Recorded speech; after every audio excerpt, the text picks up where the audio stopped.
Hey guys, welcome back to another stream. How's it going? How's it going? I woke up at, or sorry, I woke up at like 11 and I went to sleep last night at like 4, so I struggled to get out of bed because I had to shower in the morning too because I went out last night and I didn't have time to shower. So why is it an ish? It was two theory reaction streams ago too. It's because I've done a lot of theory reaction streams in the past, but I don't know like exactly how many I've done. So like I counted up roughly how many, but like I didn't count every single stream where I ever reacted to theories. I think I just counted as many as like I I think I counted as many streams as had theory reactions like as part of the title or thumbnail or something. Um or where that was like a driving focus. So like if I played like FNaF World Refreshed and then afterwards I watched a theory, that doesn't count, right? At least I don't think I counted it. I don't remember. But like I said ish just because I wasn't 100% sure if that was the correct number. Anyway, what are you guys saying in chat? Haven't seen the video, but the original poster admitted that when he got presented with a help wanted dislocation endos and strong evidence, as they said the theory falls apart. Yeah, I haven't seen that video. I just saw some of my friends talking about it. And I was just curious as to why. I'm not like gonna dog on the dude or anything. I'm just like curious as to like why he made the video in the first place. I'm just curious. Haven't seen the help one. It's dislocation endos. What do they look like? It's basically in the Ennard vent repair level. There's a boiler at the end, which Ennard, like, it's implied that Ennard goes into it and burns. But inside that boiler, there's 4 Endo O1s. So basically that implies that the main 4 animatronics were, like, the main 4 FNaF 1 animatronics were in the were in the boiler, so then that implies that those were the ones that were melted down to make the fun times. Yeah.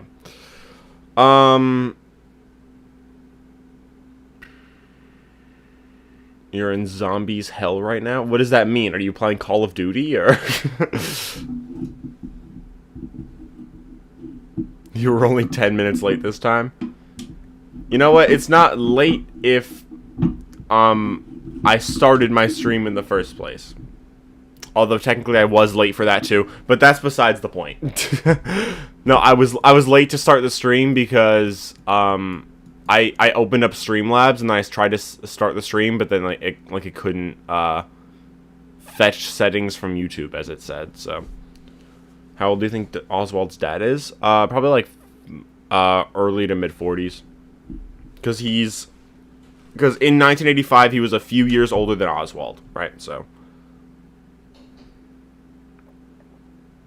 don't worry, I'm not gonna get stuck on my hair. Just a few small imperfections. Although to be fair, that is how it starts. Is it what? Okay, it's just this middle piece right here.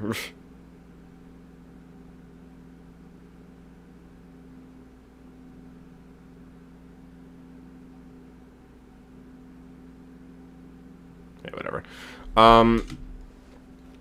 That actually probably just made it worse. Anyway, just out of curiosity, do you have a favorite FNaF fan game? I don't play that many FNaF fan games. See where it goes. It's fair, Frev. It's okay, I understand. I don't play that many FNaF fan games. I've played, like, the first 5 Nights at Candy's and the remastered version. I've played a little bit of the Joy of Creation. I haven't played any of Pop Goes. I've played One Night at Flumpty's 1 and 3. I don't remember if I played 2. I haven't beaten any of them, but I've played them. What other? Obviously, FNaF World Refreshed, which was really good. That might be up there. I think I played a tiny bit of Rejected Custom Night, but not very much. At some point, like, when I get through, like, all the Mario games that I want to play and all that, and maybe just every once in a while, like, if I just feel like it, I'm probably gonna do some streams on this channel doing FNaF fan games. Because, like I said, I haven't played Pop Goes at all. I kind of want to play it before Evergreen eventually comes out. And before the Joy of Creation comes out, I do want to eventually just actually lock in and play story mode. Because I didn't beat it last time I tried to stream it, so...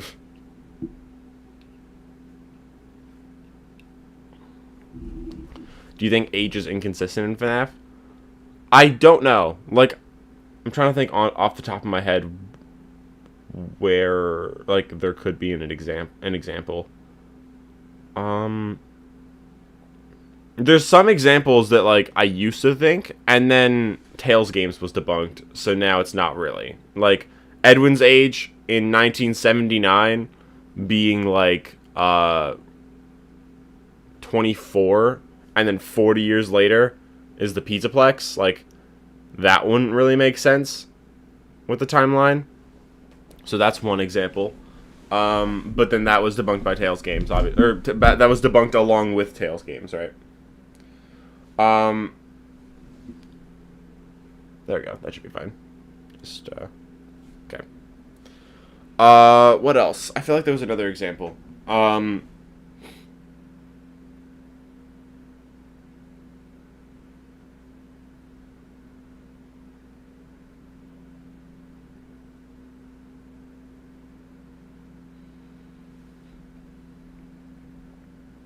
Theory that was debunked after it was already confirmed multiple times.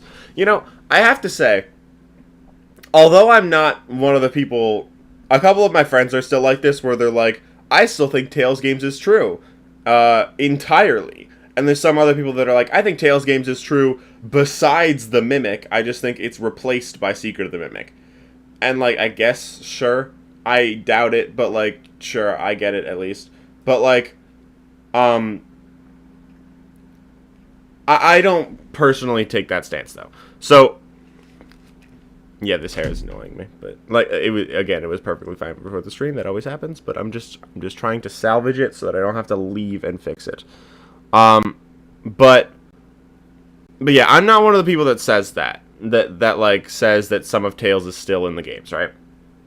You were right, Freb. I'm sorry.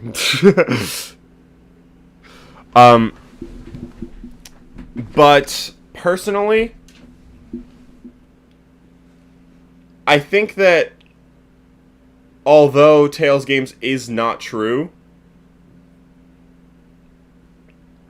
don't worry, Freb, I'm not going to leave. I'm just trying to fix it so that I don't have to leave. But despite Tales Games not being true, I think it's complete horseshit to say there was never any reason to think it was. Because I would argue, before Secret of the Mimic, there was very little suggesting that it wasn't true, minus, like, just some timeline inconsistencies with, like, ages and stuff, right? Besides that, there wasn't really anything wrong with Tales Games. And most of the evidence pointed towards it. So, like, I feel like people, like, hated on it way too much, especially after it was debunked. Like, so many people were like, so many people just immediately thought, oh yeah, this was a stupid theory, obviously. You believe in Andrew? I don't even remember what Andrew Pizza is. Is that like the Pizza Kid idea where, like, he falls into a vat of sauce and then he becomes pizza or something? I don't know. I might have just made that up.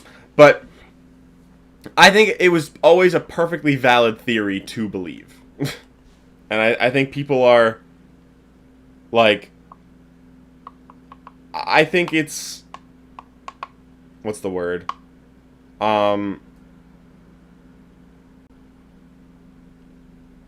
Irresponsible, I guess, just to think otherwise, because, like, sure, you didn't have to believe it, but I feel like there was no real reason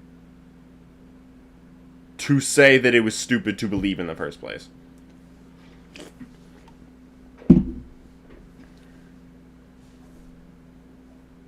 Okay, but Ernesto, yes, we should. That's the thing.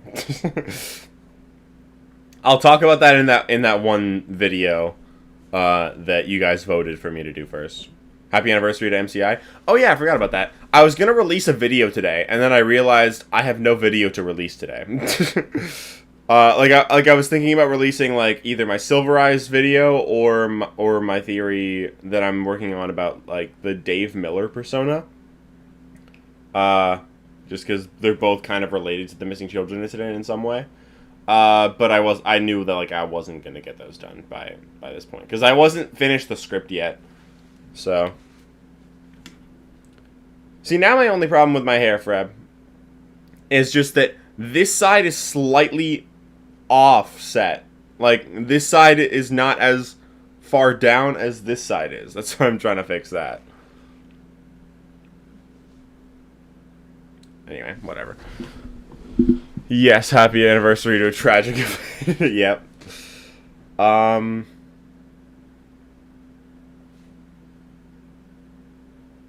I'll never forgive you for convincing me that Tales Games was true. You know what? It was perfectly valid at the time. Okay?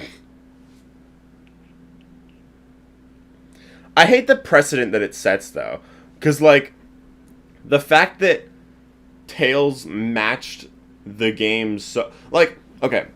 One kind of annoying thing about Tales games being debunked is... Or, sorry, about how people didn't believe Tales games before it was debunked was the idea that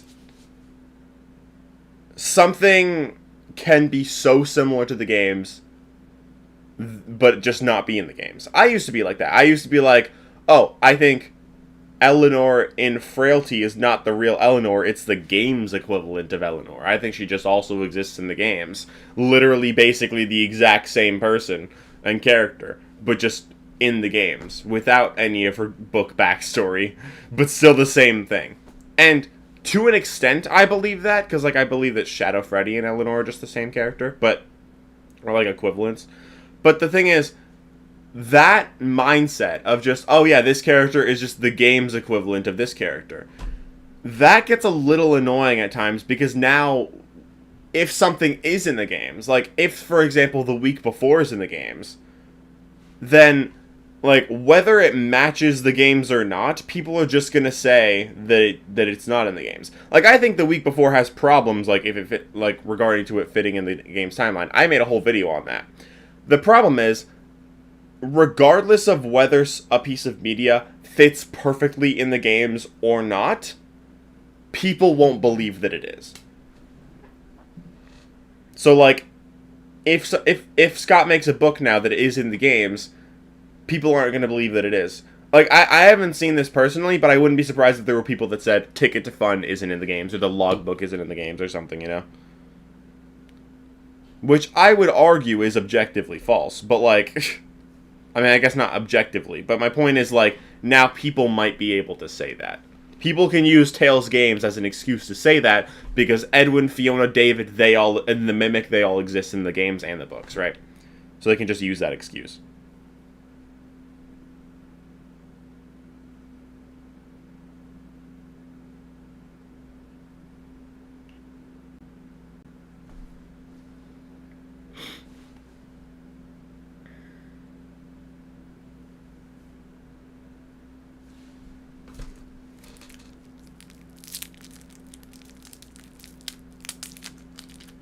Anything else I missed in the chat?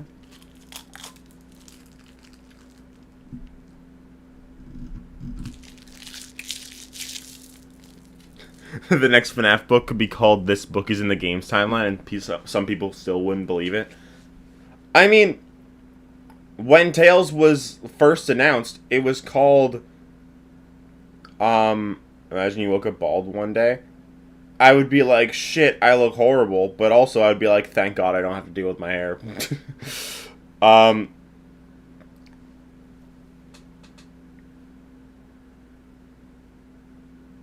hate this mindset so many people have of everything in FNaF is a mystery. Like, no, not true. Like, we know so much about the story.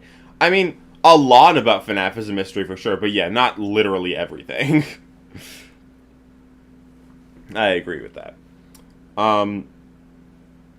Yeah, what I was saying is that although the description of it was changed. When Tales was first announced, it was said to be in the world of the newest games. And, like, that doesn't literally say the words, it is in the game's timeline. But, like, and I get the argument that I think Raitos made, where it's like, the world of the newest games is kind of like Mario movie being in the world of the games, but it's not in the same universe. But, like, it just feels like it's just trying to say that it's in the games. Like, that feels like it's supposed to be very direct. And although after the description was changed, I can see some more doubt, I feel like when that was the description, I would have just been like, yeah, okay, it's just in the games.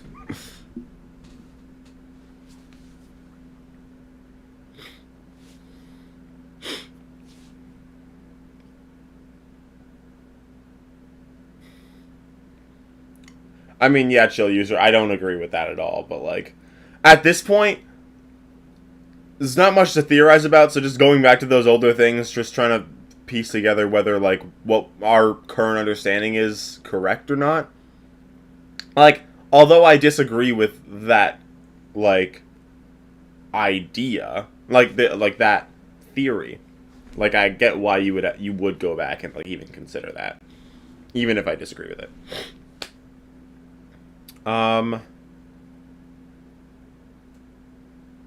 Is it really our fault anymore to not question, or is it really our fault anymore to question what's canon? No, it's definitely, like, the series direction and the way that the books have been written. That's not, I'm not saying it's our fault, I'm just saying, like, it is a problem with the theorizing community sometimes. That if Scott wants to make something in the games, we won't believe it. I probably would. I'm pretty accepting of things being in the games, but most people wouldn't. Okay, this is one of the biggest problems I have with FNaF theorizing. Yes, Tales Games was debunked, but so many people, when it were like, I don't know why people believed it in the first place. Scott said the books aren't in the games. And that just irks me. Because that's objectively false. He said that about the Silver Eyes, and then described Fazbear Frights in a completely different manner. He said the novel trilogy is in a separate timeline. He said the Fazbear Frights are meant to fill in gaps. He said nothing similar to what he said about Silver Eyes. He did not say that about Fazbear Frights. And Frights and Tales are a similar boat, so they're probably the same thing. So the fact that people say that, and use that point against the book, any of the books being in the games, whether it's Tales, Week Before, VIP, Save the Pizzaplex, Ticket to Fun, shit like that. People using that excuse just irks me. I get it if you don't believe that the books are in the games, but using that as an excuse is absolutely just incorrect.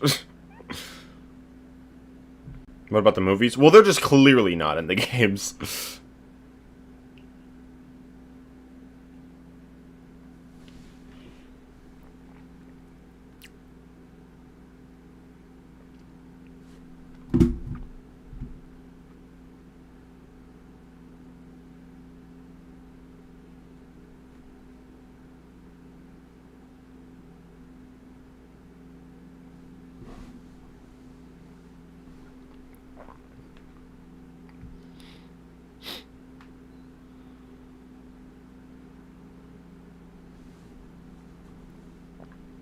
Imagine Scott said the movies are canon to the games. That'd be one of those situations where you're like, okay, but now Scott, you're wrong. No, he could say that they're in the games. That would just be a problem. I would believe him. It just wouldn't make sense.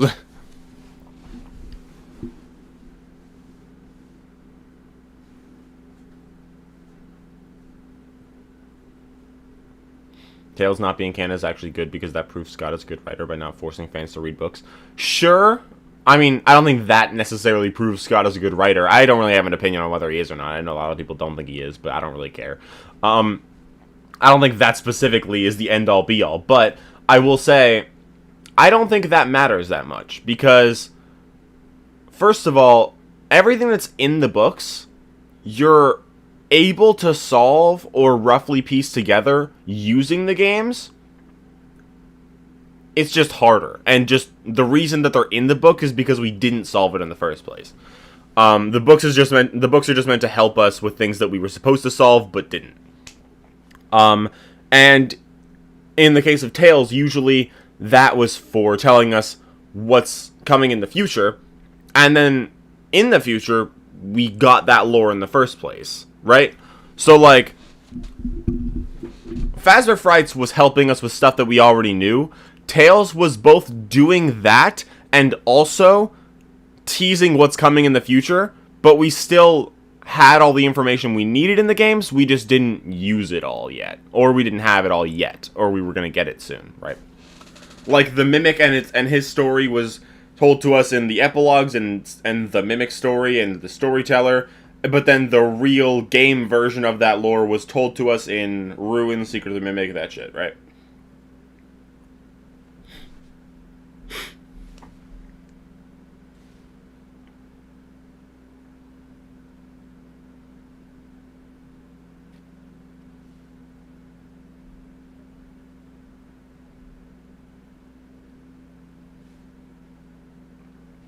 Anyway, any news on Five Nights at Freddy's after his whole canceled / no it's not debate or debacle?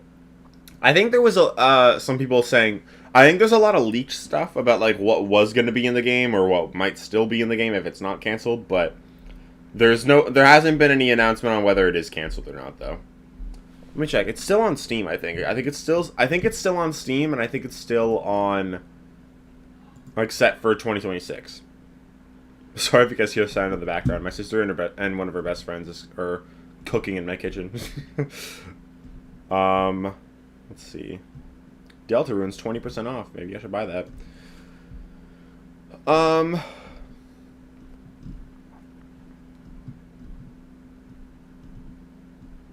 Cuphead is 30% off. I should probably buy that.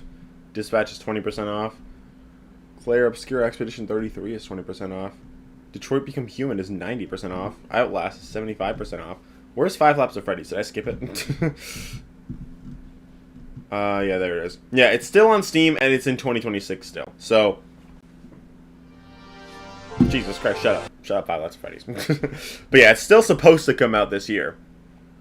We just have no updates on it. So it might be canceled, it might be not. It's hard to tell. Yeah, I know Deltarune just came out.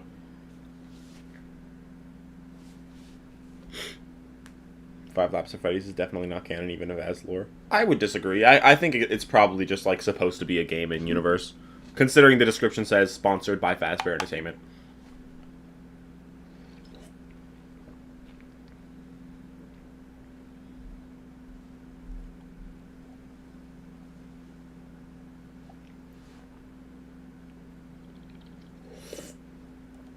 How canon is FNaF World? I would say entirely, personally.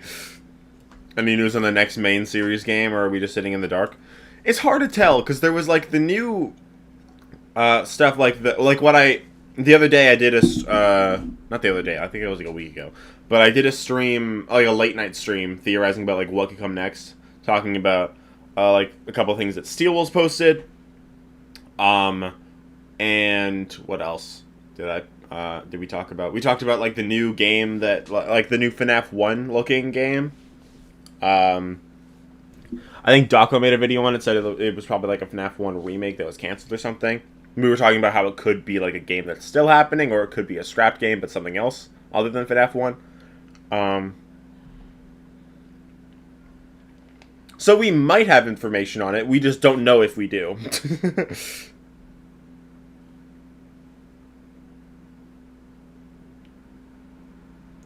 Anyway, so today we are, it's been about half an hour. Today we're doing a FNaF theory reaction stream, obviously, which we've done many times before, so it's nothing new. Excuse me. To answer your question, Astral Spiff, not in chat, but just in this video that I just got on my recommended, I think, knowing the fact that you made this video, you probably can be Secret of the Mimic with one hand, but it would probably be pretty difficult. Anyway.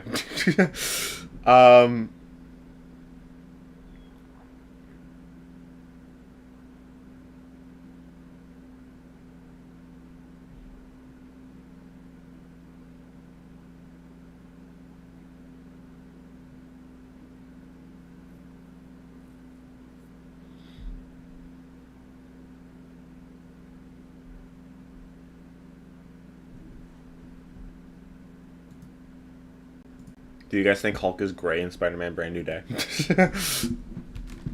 Anyway. I gotta pull up the videos that I'm gonna be watching today. The next lot. Shut up.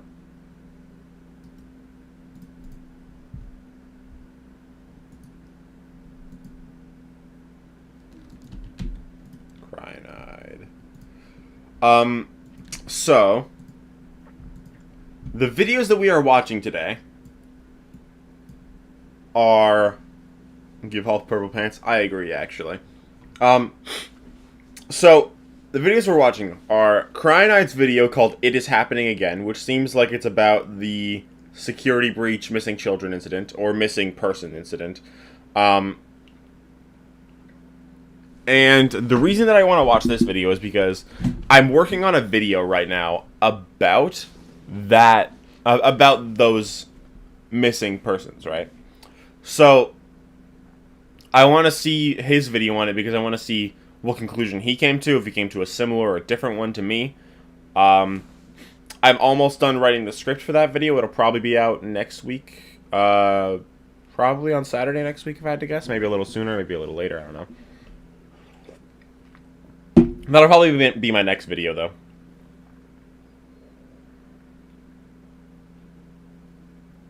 But yeah, so that's the first video we're watching. The second video we're watching is, we talked about this briefly earlier. It's the video called, I don't remember what it was called exactly. I gotta find it. But it's basically the theory that, a theory saying that Molten MCI is wrong. And obviously I completely disagree with that, but like, I'm curious as to what the video is going to say. So, yeah. And then the third video we watch is an hour long. Honestly, I don't even know if we'll have time to watch it, but we're going to try. But it's Narrow Raven's video called "Solving Steelwool's Unfixable FNaF Timeline." Because we watched his last video on the FNaF timeline, so I want to see, So I want to see what his like follow-up was.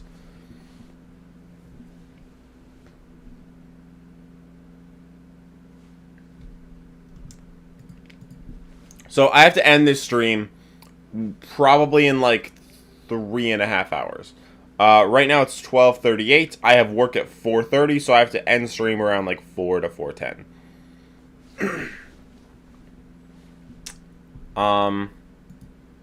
So we have a 30-minute video, a 20-minute video, so about 50 minutes long, and then an hour-long video. So we'll just round that up to 2 hours. And then in terms of discussion, we might have like just enough time. I don't know. We'll see. So yeah, we're going to watch these theories now. We're going to start with Crying-eyed's, and then we're going to go to the Molten MCI one, and then we're going to do the Narrow Raven one if we have time. So yeah, let's start. Are these my subtitles? Yes, they are. Okay. Should I keep them on? Yeah, why not? Okay. So this is Crying-eyed's "It Is Happening Again." It's 29 minutes and 38 seconds. Let's watch. Out of every single FNaF game that's ever been made, Security Breach is probably the one that's been picked apart the most. This was mostly done for two reasons. For one, it's still probably the biggest FNaF game ever, even bigger than the games that came after it.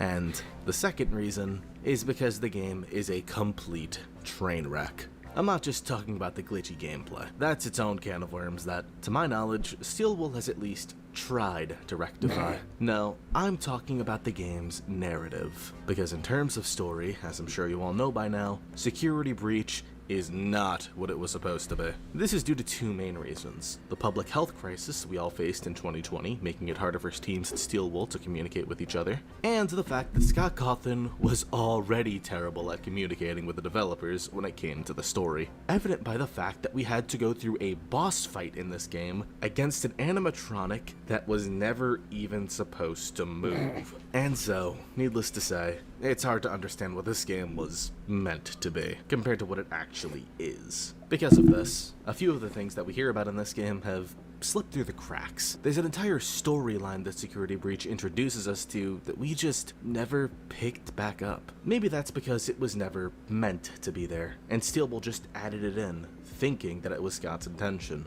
Or maybe it's because we've been getting droplets of information about this for years, so slowly that we were never able to piece the puzzle together until today. At this point, you might have an idea of what I'm talking about. I'm referring to the missing children that we hear about in Security Breach, or, as I'll be calling it for this video, the Neo MCI. This is, of course, in reference to the 9 missing kids that we see on the newspaper in one of the Security Breach endings. Are these kids relevant? Did Steelbull just completely make this up? Or was this the start of a storyline that didn't make sense until literal years later? Be sure to like, subscribe, and hype up the video. My take on them is I think that there's some connection between them and the teenagers from the epilogues. I'm not going to go too in-depth on like how I think they're connected or what I think they are or what their role is, but I think that the teenagers in the epilogues are like the equivalent of those missing kids. There's 8 there. There's 8 in the epilogues, and there's 9 in the games. So, and also one of them in the games looks like Gregory, so it's probably like Gregory plus the 8, right? So, there's that. Future video topic for you? No, this is a video topic. I said this earlier. I'm making this. I'm making a video on it. That's probably coming out next week. That's my next theory video that I'm releasing. Unless something else really small comes up that I just want to make in like one day, but as of now, that's my next theory video. So, what's the thing about those missing people is, like he said, Scott didn't tell them the lore.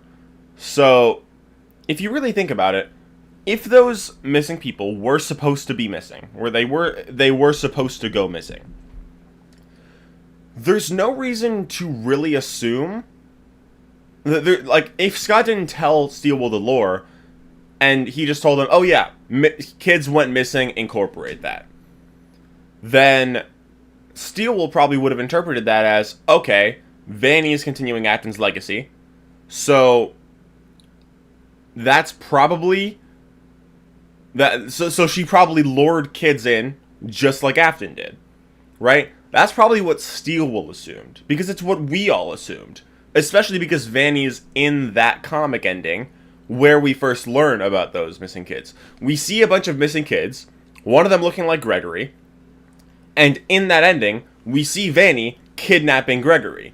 So it just makes logical sense for us to connect those missing kids to Vanny.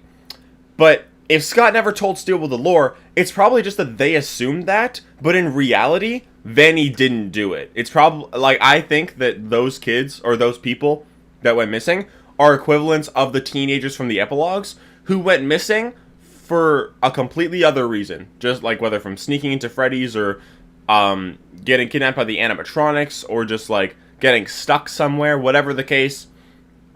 I don't think Vanny killed them. That's my personal take on it.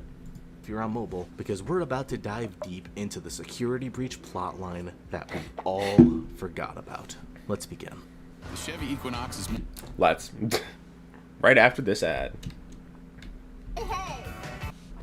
Like I said, this theory is based off of something that is directly shown to us and stated. Toward the end of the game, when Gregory finally gets the chance to leave the Pizzaplex, he and Glamrock Freddy have a small conversation with each other, where the two of them say this. Freddy, if I leave now, nothing will change, will it?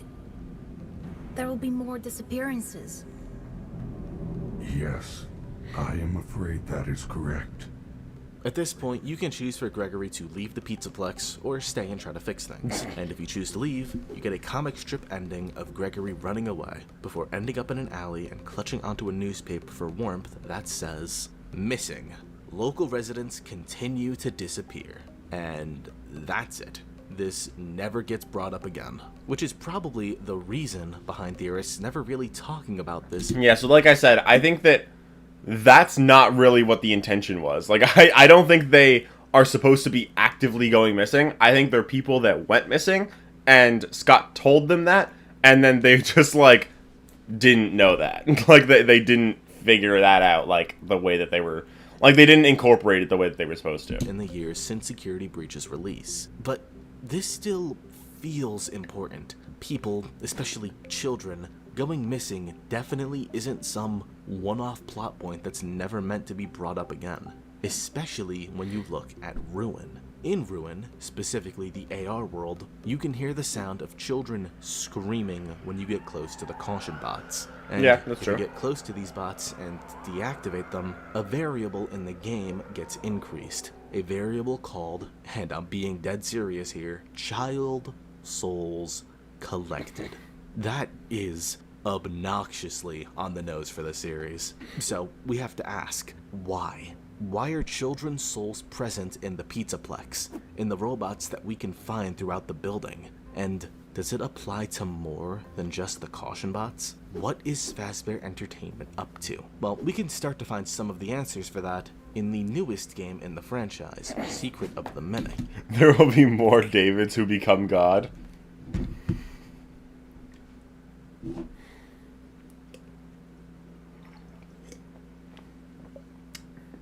It's TD Reads.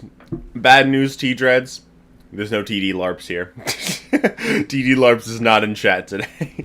It's all but confirmed that Fazbear Entertainment is still using Edwin's tech in the modern era of FNaF, especially when you look at the Glamrock endos that we can find in the Pizzaplex. Despite all of the Glamrock animatronics being a variety of different shapes and sizes, they all seem to share the same model of endoskeleton. We never really questioned this when Security Breach first came out because who cares? There was already so much going on inside of this game. Surely that detail wasn't important. I'm finally free. But I actually think that it is important now, and that we need to care. Because we actually have an answer for how all of the Glamrock animatronics can share an endoskeleton, despite the differences in appearance. The Mimic. The Mimic is Edwin's most important creation, built on the idea of it being able to fit into any costume and play any character, no matter the shape or size. Something like this would absolutely explain what's going on with the Glamrock animatronics. For all of Edwin's successes when it came to building robots, there was one thing that he could never do. Yeah, so I assume he's saying that, like, the Mimic Model 2s that are mentioned in the epilogues are, like, what the Glamrocks become, which is why, like, in Help Wanted, we get the whole minigame of trying to train them to know what actions are good or bad, and how we see that in the endo rooms from Security Breach. No matter successes when it came to building robots, there was one thing that he could never do. No matter how hard he tried, he was never able to replicate the Mimic. He tried to remake it multiple times, and we can hear him borderline losing his mind over it in Secret of the Mimic's audio logs, because every single attempt failed, and he had no idea why. But we know why, because the Mimic was haunted. The Mimic endoskeleton being haunted is the reason that it was able to work the way that it did. It was the difference between the original and all of the replicas he tried to make. And unfortunately for Edwin, he had no way of knowing that spirits could possess machines. But Fazbear Entertainment definitely knows that. I don't think that the company knows all the ins and outs of Remnant and Possession and all of that, but we're sure that they are at least aware of it at a basic level. Unlike Edwin, we also know that Fazbear Entertainment specifically wanted the Mimic, as well as the tools to recreate it. The Mimic 1 AI and the blueprints for the endoskeleton. This was the entire point of Secret of the Mimic. It's why Arnold was sent there in the first place. We know that the company was able to get their hands on the AI at the very least, so it stands to reason that they were able to get the blueprints as well, especially if I'm right about Fazbear. You don't like M1 being haunted? I don't see it as being, like, agony from David or the spirit of David or anything like that. I see the only way that I think the Mimic is haunted is the way that the Charlie bots are, where it's just Edwin's, like, mental anguish while he's making it, or like what he pours into it after, like more kind of like how when Henry was grieving Charlie, he like poured his anguish and grief into the Ella doll. So Edwin basically does the same thing with M1 after Fiona dies. That's why I think that it works the way it does. Whether he made... I think it depends whether he made it before or after Fiona died. Like, I would assume that he made M1 after Fiona died to watch after David. Because not only was Fiona not able to... was Fiona not able to watch him anymore, but also his business was failing. He probably couldn't hire a babysitter. So basically he was like, what is my brain doing?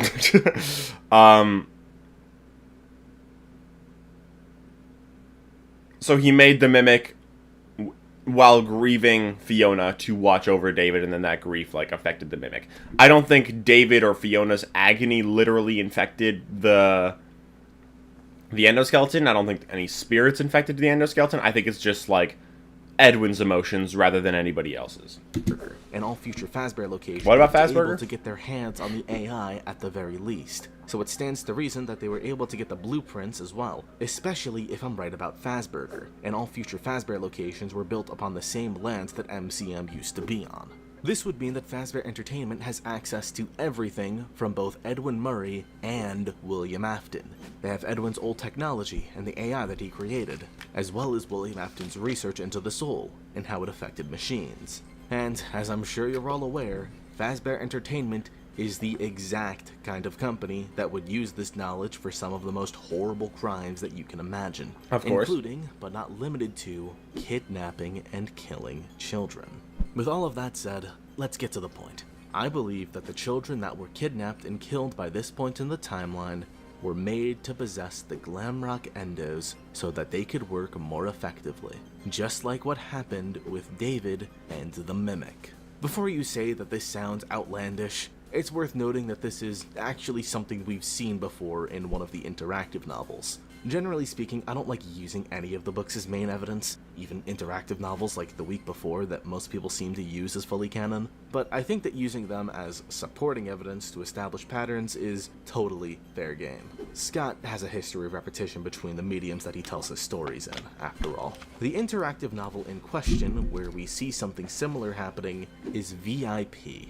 In this story, we have an AI that is actively optimizing its methods of luring children away from adults and kidnapping them. There's also a room that has multiple dead children's bodies inside of it. So, at the very least, we have a story where Fazbear Entertainment is actively killing children by the time of the Pizzaplex being open for business. Like I said, this is supporting evidence rather than main evidence, but I think that it's interesting enough to bring up regardless. Moving on from that, the next thing that I'd like to touch on is how. Not as in how they're kidnapping and killing the kids, though we'll talk about the kidnapping in just a minute. I'm talking about how they're getting the endoskeletons to work once the children have been killed and caused to possess them. I think that we can actually see where this happens in the Endo Warehouse, which looks oddly like a daycare. As you'd expect, this is an...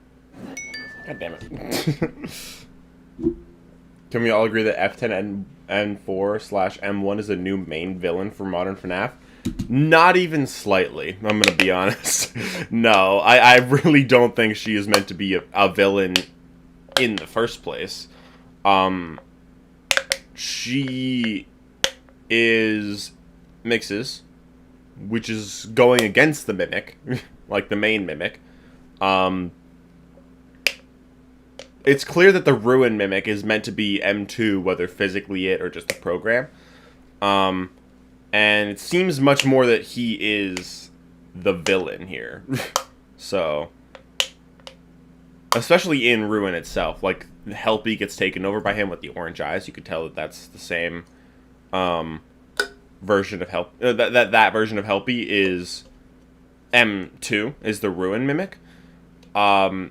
So it seems much more that he is the one that is pulling the strings here. Whether he's... I think that Ruin is just after the Glitch Trap persona is gone. So... Are you sure Mixes is M1? Literally the same... the same machine.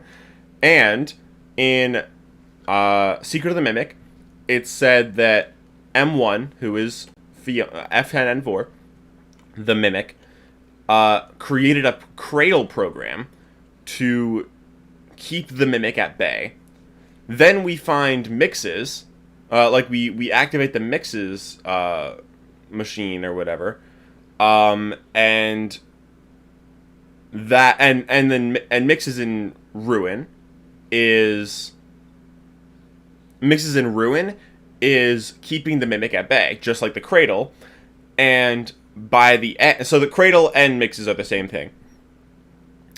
And in the parachute ending of Secret of the Mimic, you find Fiona in the machine that is mixes, meaning, and also M1 and M2 are the same body, meaning that Edwin took M1 out of the M1 body, put M2 into the body because he couldn't replicate the body and like make it work for M2. So then he had to put M1 somewhere. So he put M1 in the cradle machine that Fiona made. So that basically just means that M1, F10N4, the cradle machine, and mixes are all the same thing. And there's no reason to believe that M1 is not still in the cradle by the time of ruin. So. An area where you can see a lot of Glamrock endos. And in addition to that, we can see a lot of pictures. Pictures that seem to be showing the endoskeletons how they're meant to operate and how to interact with others. We also see something like this happening in a Help Wanted 2 minigame, where we literally match pictures to teach a Glamrock endo how it's meant to behave. The fact that this is happening through pictures and drawings is familiar. Throughout just about every single form of FNaF media, drawings are the main way that dead children are shown to communicate with people that are alive, and vice versa. We can see this happening with Jason in the Silver Eyes, the MCI kids in the Fourth Closet, and the MCI kids again in the first FNaF movie. This isn't some one-off thing, it's a very common pattern throughout this franchise, and I don't think that it's a coincidence that we can see the same thing in the area that I'm already speculating to be filled with the spirits of dead children. Speaking of things that I'm sure aren't a coincidence in the Endo warehouse, something else that we see littered throughout the area is imagery of Moon. There are murals of him on the walls, he's on all of the TVs, and there's even a Moon plushie in the room where you get the security badge that you need. And we know now that the Mimic is like connected to Moon is very that Moon is connected to the Mimic, right? And I think that I know exactly why. Because he's the one that's actually kidnapping children in Security Breach. Moon is very clearly not acting the way that he's meant to be acting. In addition to this, kids seem to be terrified of him. There's a message in the game talking about how a child is literally terrified of sleeping because of Moon. He's very clearly doing something, and he's not the only one. Because, funnily enough, I think that Sun is also involved in the kidnappings. Not because he's hostile or anything, but because he's obsessive. When we encounter him in Security Breach, he literally hovers over Gregory and tries to not let him leave, inviting him to a slumber party and to stay up all night. In short, he's programmed to try and keep children around until nighttime, when Moon takes over. Sun seems to be afraid of Moon. Or, more accurately, he seems to be terrified of becoming Moon. He sounds completely distraught when you turn the lights off in the Superstar Daycare, almost like he knows what's happening. Like he knows what Moon is doing when he loses control of himself, and that he's trying to prevent it. But, unfortunately for Sun, he can't prevent it, because in the Pizzaplex, Moon comes out on an hourly basis at night. We are almost out of time. We need to get to a recharge station immediately. Every hour the power is diverted to the recharge stations. When that happens, the lights go out. And when that happens, the daycare attendant is free to roam the building. It will find you. I believe that this tells us the full story of what's happening to children in the Pizzaplex. When they go to the Superstar Daycare, they're coerced into having a sleepover with Sun. And when they have the sleepover, eventually the power gets diverted to the recharge stations. The lights go out, and Moon begins to roam the building. He chases after children, and when he finds them, he kidnaps them, and then they're done. One thing to note is that Freddy seems terrified of this happening to Gregory. Gregory is regularly in danger from the rest of the Glamrock animatronics, but he still calls all of them his friends, and gets worried at the thought of them being in any danger. But Moon? He does not consider Moon a friend whatsoever. He sounds like he's absolutely terrified of him. Keep that in the back of your mind, we're gonna touch on it again in a little bit. So, in summary so far, we know that children are going missing. Okay. I think that kind of makes sense. I think the idea that Moon is kidnapping kids is something that's more like it can work based on the circumstances, but there's no like guarantee that he would be the one doing it. And I would also say that although the drawing connection is kind of true, it's more so just pictures that Fazbear Entertainment conjured up to make them like figure out what to do. It's not really something that they're drawing themselves, which is usually what the situation is. Usually it's that the missing kids draw stuff themselves and then they're connected to that piece of artwork, right? So it's not really the same thing with the endos. Like I can see the connection, but it doesn't really seem like the same thing. And also, I would say, although my theory doesn't really have anything to do with the wet floor bots, it being the endos doesn't really provide an explanation for that either, right? So, I might have to look into the wet floor bots a little bit more before I release my theory, just because I don't really know what to make of them. So, like, maybe there still could be kids going missing, but I feel like those specific 9 that, like, were in the newspaper, I feel like they're more so supposed to be connected to the epilogues. But, I mean, I could be wrong, but I feel like even if there are other disappearances, those ones are supposed to be connected to the epilogues. And, I personally still kind of just think that there probably isn't, like, ongoing disappearances. I feel like it's just one set event that Steele will just misinterpret it. I can see where he's coming from for sure, but I'm not, like, entirely convinced right now.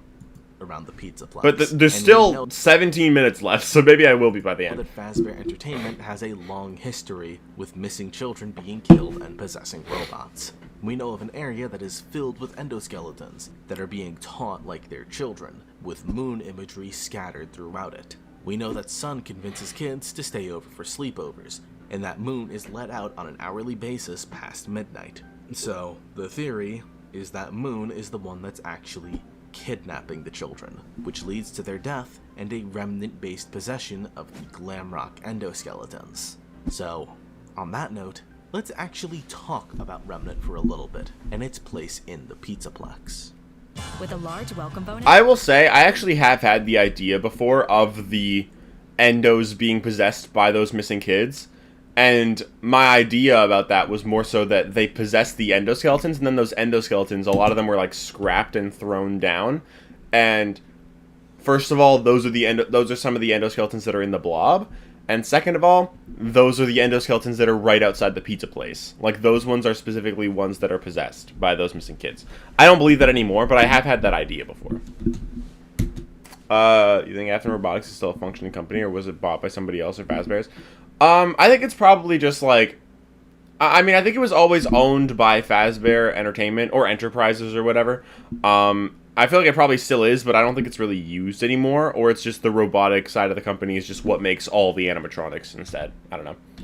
Rock endoskeletons. So, on that note, let's actually talk about Remnant for a little bit, and its place in the Pizzaplex. Fun fact, if you're watching this video, there's a good chance that you don't actually know how Remnant works. This is because, despite it being something that every single FNaF theorist has brought up before, nobody is entirely sure how it works. We have our theories and our educated guesses, sure, but we don't actually know anything for sure. I feel like we know a lot about I have a pretty it. good idea of how it works now. I'm not going to go into a full breakdown of it because we would be here for a long time, so I'm gonna paraphrase a little bit. My editor made a full video on the topic though, so go check that out after this if you want the full thing. Essentially, it's this. Remnant is the energy that allows a spirit to possess an object, and the amount of remnant present determines just how sentient someone's spirit is post-possession. So, what determines how much remnant is formed? Simple. Emotional bonds. It's kind of like positive energy. The stronger a bond the spirit has with something, the stronger the possession will be. For example, 3 of the most sentient animatronics we have in this series are Baby, the Marionette, and Springtrap. All three of these characters are haunted by someone that had an emotional bond with their respective animatronic before their death, and so they have more sentience. If you'd like a book-based example of this, look at Jake's possession of the Simon doll, and by proxy the Stitch Wraith from Fazbear Frights. Now, let's compare these examples to animatronics with significantly weaker emotional bonds. The core four of Freddy, Bonnie, Chica, and Foxy. The difference is immediately apparent. None of those children's spirits ever shine through, because they didn't have nearly as strong of a bond. There's still some remnant there, sure, but it's decidedly less than what we can see with the other examples. This is all scratching the surface, of course. That doesn't even begin to explain Agony and how that works. So, again, if you want the... Agony's not that complicated. Agony is just... it's the most powerful emotion, and a lot of the times that's the strongest way to form a bond. So, Afton says in the fourth closet, the spirit follows the flesh and also the pain. So if you die inside something, you are connected to the thing. You are probably going to be connected to the thing that either caused your death or that you died literally inside. That's kind of simple. Down of how everything works, go check out the video linked in the iCard.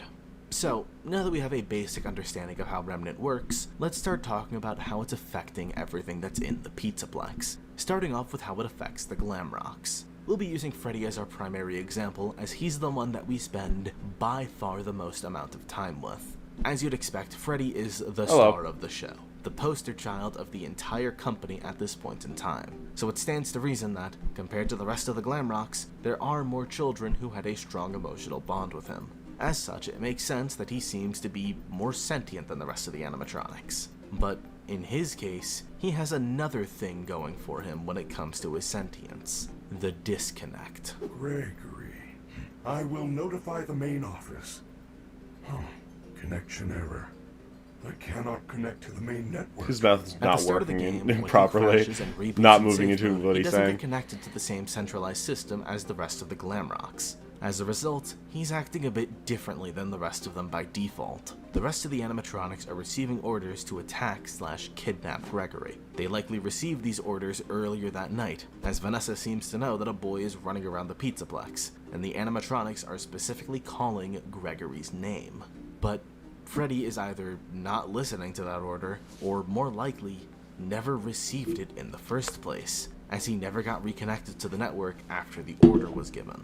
He's also not following his programming, taking Gregory into restricted areas of the Pizzaplex and actively lying to Vanessa throughout the game because of it. I personally think that this has to do with his remnant, that it's a natural instinct of whoever died and possessed his endoskeleton to try and prevent something bad happening to another child that's stuck in the Pizzaplex. After all, think back to Freddy's dialogue earlier about Moon and how scared Freddy sounded about Gregory being found. It sounds like Freddy is aware of what's going on, aware of what Moon, and by extension Fazbear Entertainment, is actively doing to children. And, if anything, it kinda sounds like he's gone through it before, which, considering everything I've talked about in this video, would actually line up. However, while Freddy is overall friendly and never really tries to hurt anyone in Security Breach, the same cannot be said for him in Ruin. Because, in that game, he is aggressive and tries to attack Cassie without relenting. Why is he so different? Well, I think that we actually have a pretty easy answer for that. Damage. At the end of Security Breach, Gregory takes Freddy's head with him, and as we can see in the comic strip for the Vanny ending, he's still acting and talking like himself, despite missing the rest of his body. I think that this is due to the fact that this is where the motivation chip is stored. What's a motivation chip, you ask? This is a bit of a side tangent, but for the sake of being thorough, I'll explain. Basically, it's what gives them a personality. We're told that the Glamrock Endos have motivation chips that, quote, encourage our youth to one day develop a personality and become the next Freddy, Chica, or TBD Pizzaplex star. So, in short, this is a chip that gets plugged into endoskeletons, and this is where its, quote, personality is stored. Interestingly enough, we can see something pretty similar to this in the AR game, where animatronics have associated CPUs. If you give a CPU to an endoskeleton, then it changes its personality to be exactly like the associated animatronic CPU. So, for instance, you could give Funtime Freddy's CPU to Toy Bonnie, and Toy Bonnie will start acting like Funtime Freddy as a result of it. Back to Security Breach, I believe that these motivation chips are stored in the Glamrock Endo's heads, as this is where the Cortex and additional storage accommodation is according to the blueprints. This would explain why Glamrock Freddy's head is still acting like Glamrock Freddy. I also imagine that this is where the Remnant is stored, as they'd probably want it to be. Hey, it's Austin Butler. Whoops. Sup? Hello. Close to the chip that's storing Glamrock Freddy's personality. But what about the rest of Freddy's body? Well, without its remnant or motivation chip, this is just an endoskeleton in an animatronic shell. So it makes sense that instead of acting like Glamrock Freddy, it's being just as aggressive as everyone else in the Pizzaplex that's trying to get Cassie. Something else to note about Freddy here is that he is incredibly damaged, much more than Roxy or Chica, as the two of them still seem to have all of their limbs, unlike Freddy and Monty, who are missing their head and legs respectively. Speaking of which, that's not the only thing that Freddy and Monty have in common with each other. According to J-Top, in an interview that he did with John FNaF, Cassie is trying to help the animatronics in Ruin, and he specifically calls out that both Monty and Freddy are, quote, too far gone, and that they can't be saved. You know, when you compare like Gregory to Cassie, Cassie is like she's like the healer, repairs. She's Yes. You know, she helps. Her natural inclination is to help the animatronics. Yes. I could see Chica. I could see Roxy. Yeah. Freddy, she just kind of leaves Too behind. far gone. Yeah, it's too far gone. Too far gone. Yeah. But Monty? too far. So that doesn't really. Yeah, Monty's too far gone. But yeah. But Chica and Roxy, she's able to. Right. I can only assume that this is due to how much damage the two of them took between the events of Security Breach and Ruin, but it makes me wonder if Monty also lost some use of his motivation chip / remnant. Let's move on from those two though, and talk about Roxy and Chica for a moment. Like I said, these two aren't nearly as damaged as Freddy and Monty are, and in addition to this, they can be saved by Cassie, according to J-Top's logic from the interview that he did. So, how does Cassie save the two of them? Well, for Chica, I think that's pretty simple. Cassie can give her back her voice box. When she does this, Chica just lets Cassie live. Usually for these animatronics, it's on site, but here, Chica kinda just lets Cassie be. It kinda reminds me of the week before. On the night where Ralph repairs Bonnie, Bonnie can reach Ralph's office and he'll just leave. I think that the remnant, the soul inside of these machines, is reacting to this act of kindness. And then we have Roxy. As I'm sure you can imagine, Roxy is a much, much deeper case, considering the personal bond that she and Cassie have had since before the events of Ruin take place. When you first meet Roxy in this game, she doesn't recognize who Cassie is because, well, she has no eyes. Because she lost her eyes, she is aggressively hunting after Gregory.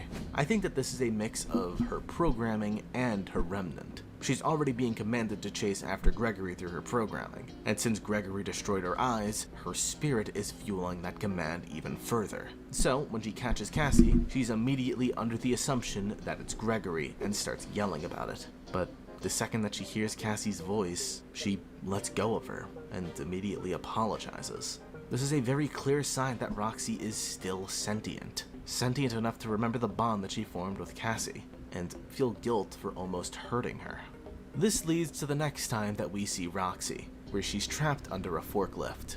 And in this scene, Cassie plugs the Faz wrench directly into her, which she does to Moon earlier in the game.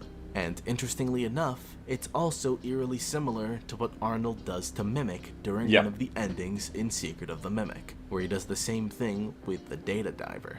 During all three of these examples, the animatronic / endoskeleton turns off temporarily before reactivating and changing.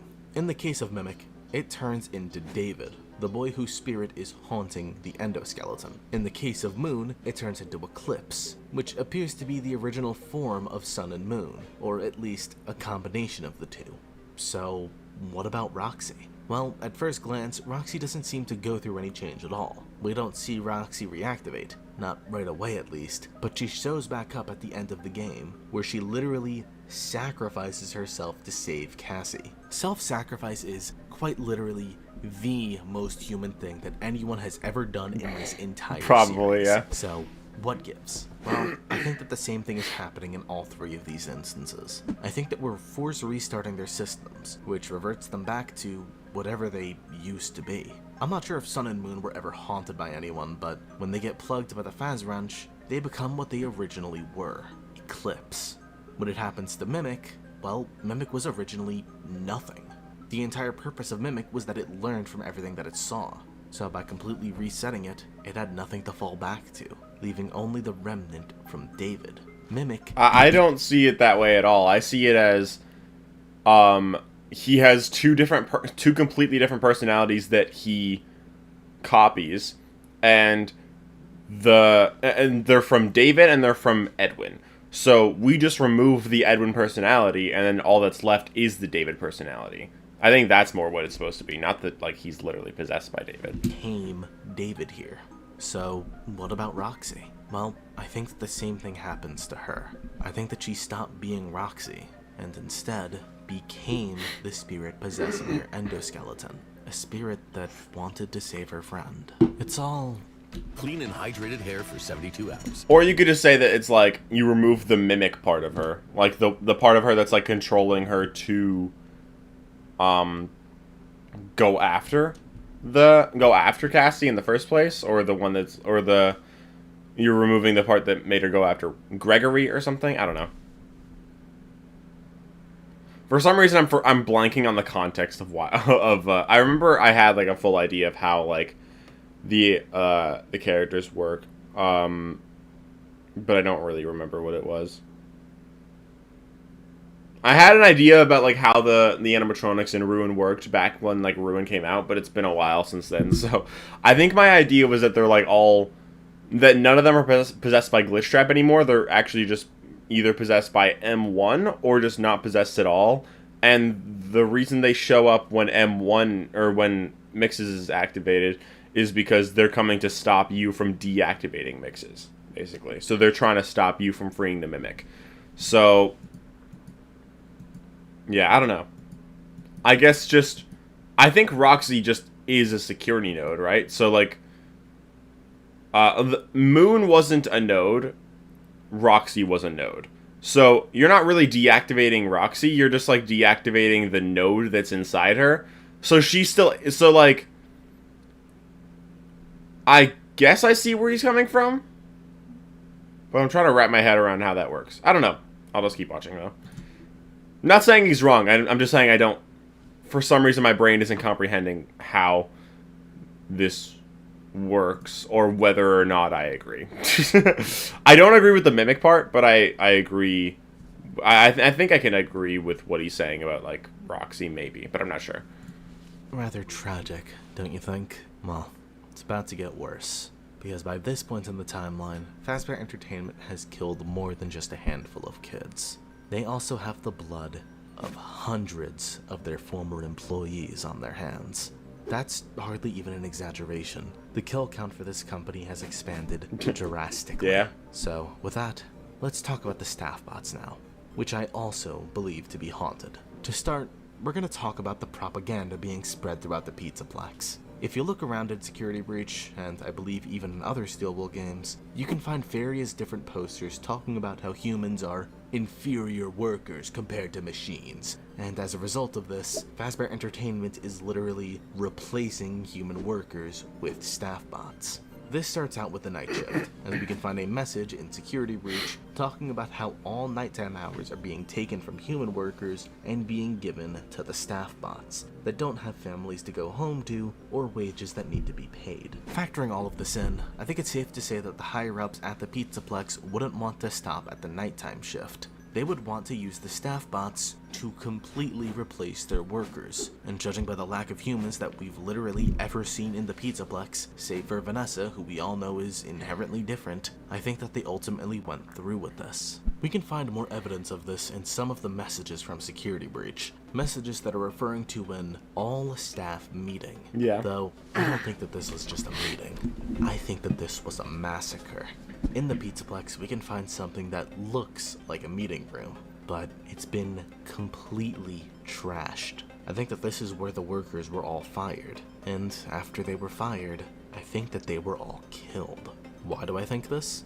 Well, for one, we've established that animatronics work better with Remnant. This was one of the bigger takeaways from Secret of the Mimic, and the Pizzaplex is using the same technology. But more than that, it's because we've seen Fazbear Entertainment do this before, to the player character of Help Wanted 2, who is probably Cassie's dad, but I've never actually looked into this topic myself, so I'm not going to refer to them by any name or title. By collecting all of the Fazforce figures that you can find in Help Wanted 2, you get an ending, where your player character literally gets jumped by the Nightmare staff bots. The screen cuts to black, and the next thing you know, you're in the body of the mask bot from Ruin, giving Cassie her Vanny mask before dying. This is a clear-cut example of exactly what I think happened at the all-staff meeting, only on a bit of a smaller scale.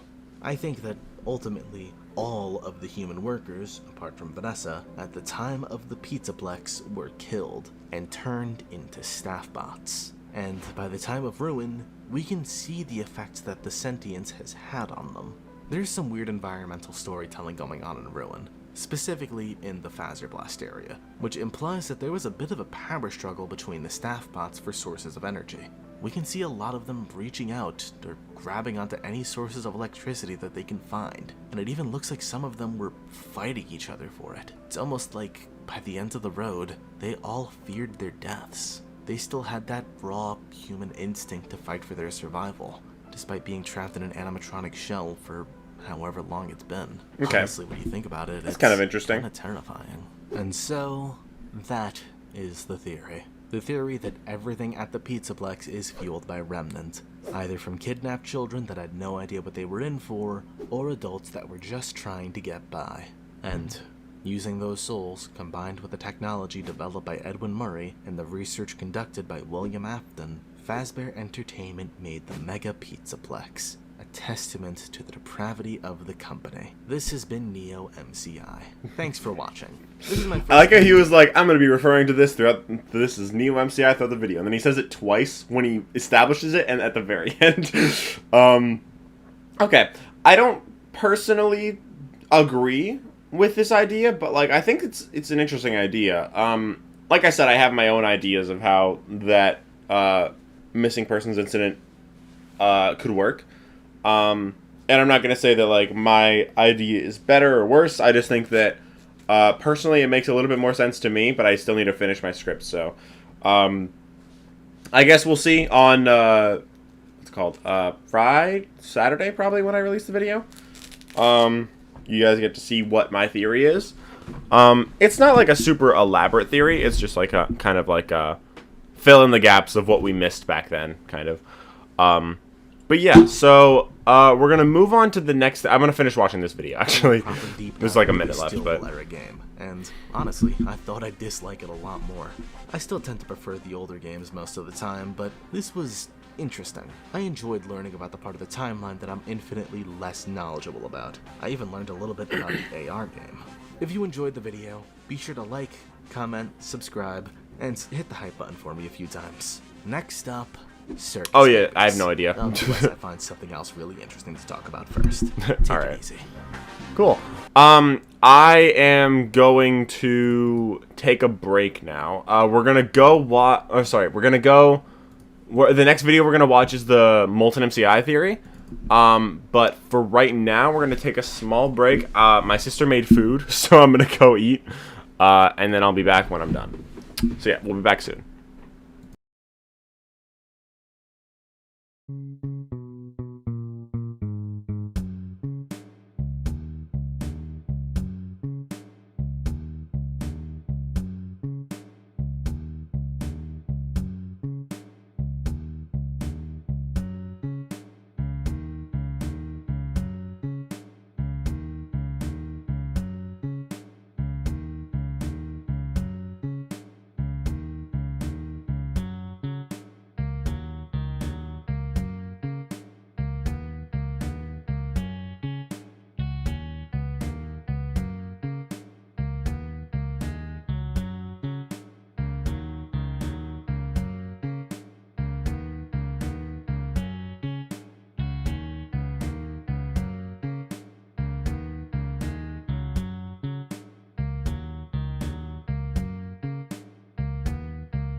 Alright, I'm back.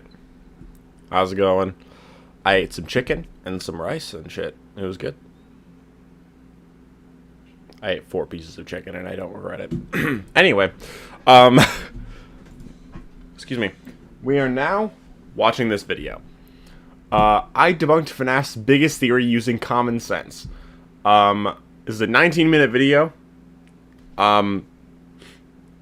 Somebody, I don't remember who it was, but somebody said in chat that the person who made this video, like, acknowledged that it was wrong after he was, like, approached with more evidence. So like, apparently the person that made the video doesn't even believe it, but, like, still, I just want to see what they said, because I'm interested. So, anyway, let's watch.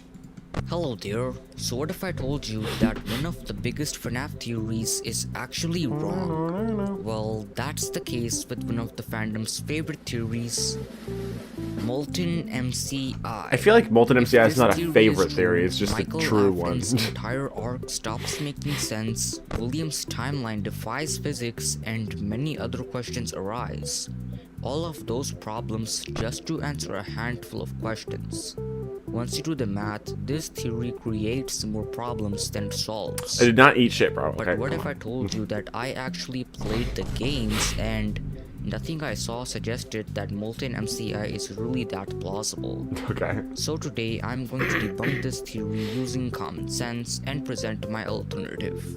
No bias, everything I say is taken from what the games and the lore give us.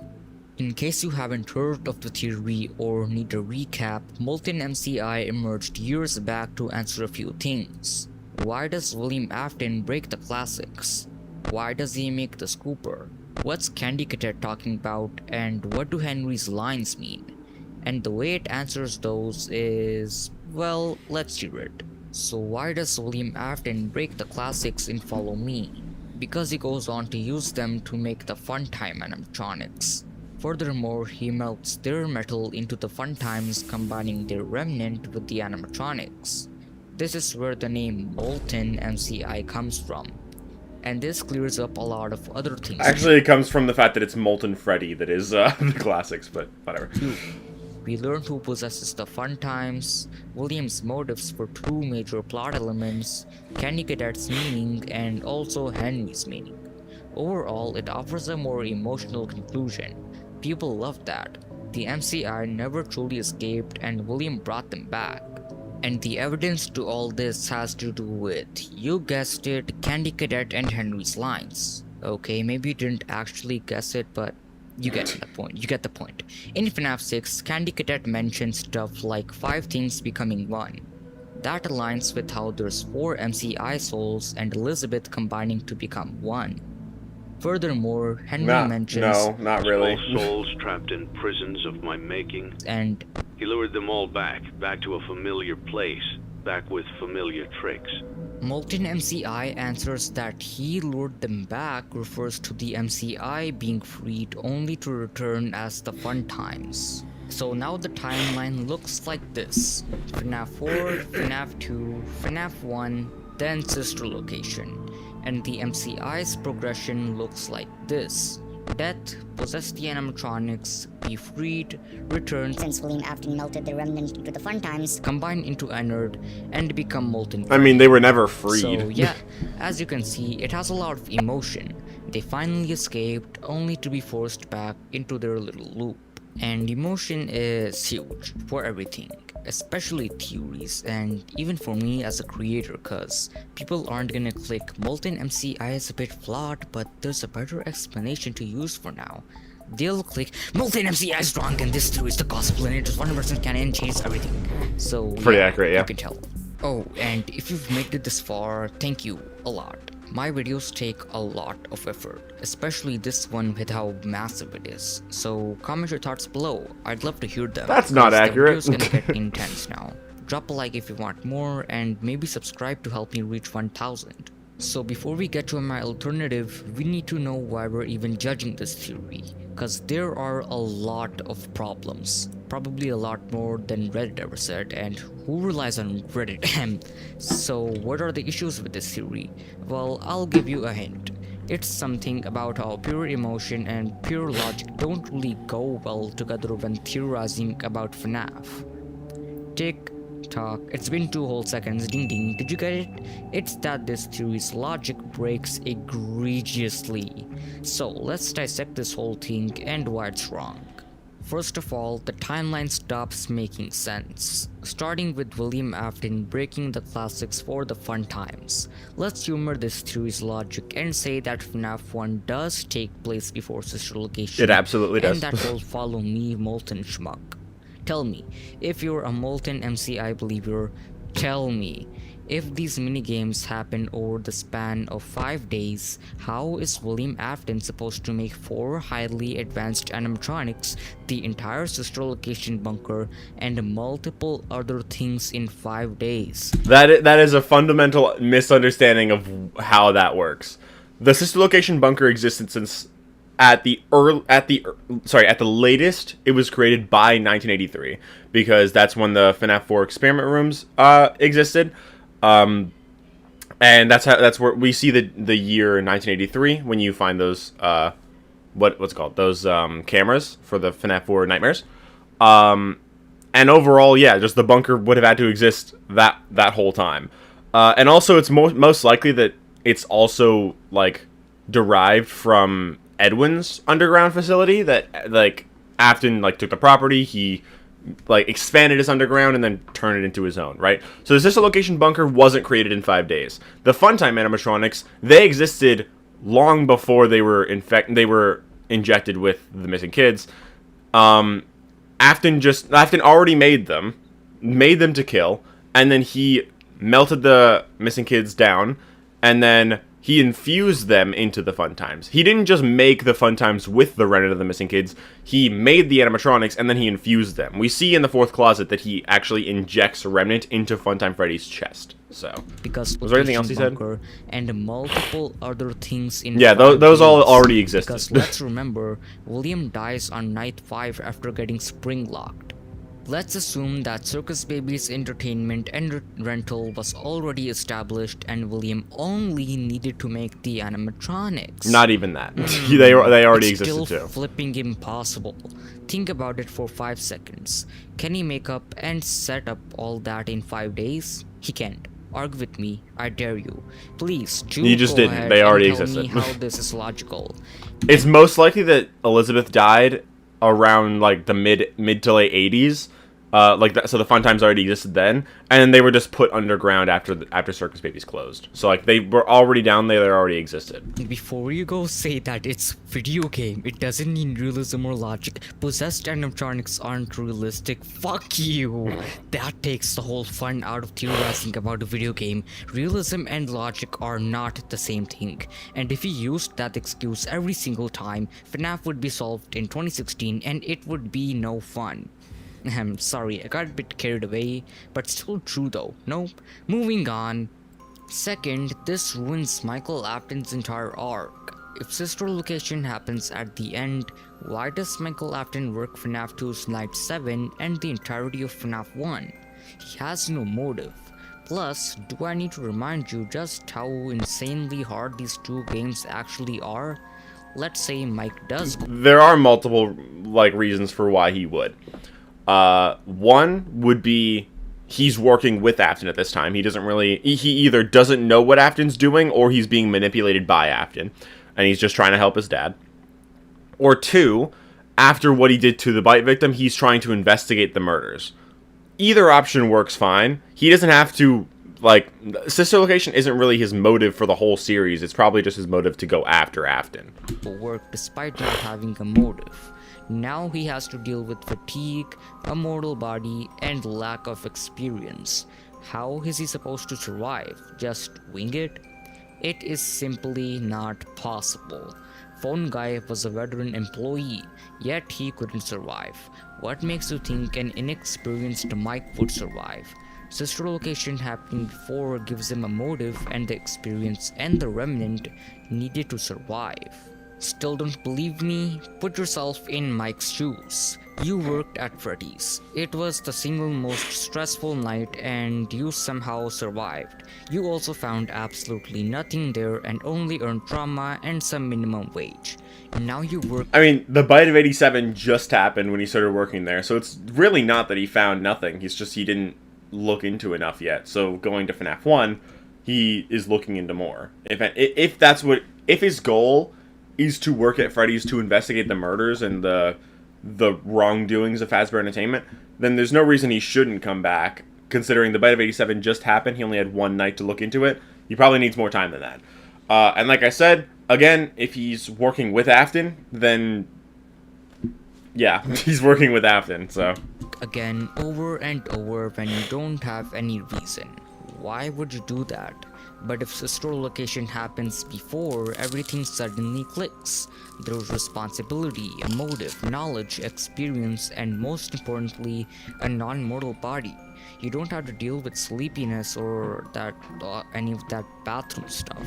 So those are the timeline issues. Molten MCI causes William to defy physics, and Michael Afton's entire arc to defy mortality, and overall just not be very satisfying. So what about the actual lore? Well, surprisingly, there are some issues here too. Third, Henry's lines are not strictly tied to Molten MCI. It has multiple interpretations. This is FNaF. Scott's lines have multiple meanings, and that's on purpose to make things confusing. If you think that this is specifically intended for Molten MCI, yeah, okay buddy, okay. Albeit there are exceptions. Some lines are crystal clear. For example, in UCN, it's crystal clear that this is William Afton's purgatory. In FNaF 6, it's not crystal clear that this is the end of Michael's arc. There's another explanation for Henry's lines, and it works just as well. Same thing applies to Candy Cadet. 5 Become 1 has more meanings across the franchise going past Molten MCI. And finally, just why? Why do we need this? So you're telling me we're breaking a significant part of the timeline for a more emotional answer to 4 plot elements that don't even matter for the big picture? Is Glitchtrap really William Afton or just the Mimic? And if he's the Mimic, how is he inside Help Wanted? Nah, let's talk about why Henry says these two things. Where does that come from? Why it secretly aligns with FNaF 3 minigames and sister location animatronics that completely changes everything, and milk it for 5 years. So now we have spent multiple, wait, let me see, 4, 5, 6, 7, 8, 5 minutes debunking Molten MCI. So, I don't even understand how that last part had anything to do with debunking it. Like, I don't understand what his point was. What the hell was that theory I mentioned at the start of the video? Well, we're gonna get into it now. After this one last tiny bit, I swear to God, this is the last bit before we finally get into the video. Let's summarize. Molten MCI has 3 problems. Michael's survival and motivation don't add up. Follow Me's timeline is breaking. Henry and Candy Cadet's dialogue isn't strict. So they kind of are, though. That's what he was saying. Okay, I did not comprehend that. They kind of are pretty strict. End of FNaF 6, Henry tells Charlotte, "It's time to rest for you and for those you've carried in your arms," meaning that the missing kids are here, also being laid to rest. The 4th closet, we're not gonna disregard that.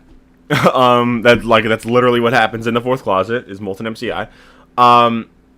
Henry in FNaF 6 talks about, like in the Insanity ending specifically, he talks about how Afton lured all the missing kids back to a familiar place, the safe room, with familiar tricks, luring them. And he brought them all together. The words, he brought them all together, he brought the spirits together. Are they still aware? I hope not. It keeps me awake at night. Blah, blah, blah, blah, blah. Some kind of trap. I don't know what it was. He led them there again. He overpowered them again. And he robbed them of the only thing they had again. He's clearly talking about Follow Me. I don't know how those tiny breaths of life came to inhabit those machines, but they will never find rest now. Not like this. I have to... Okay. He says, they will never find rest now, not like this. I have to lure them all back, all of them together in one place. He's literally talking about how the missing kids...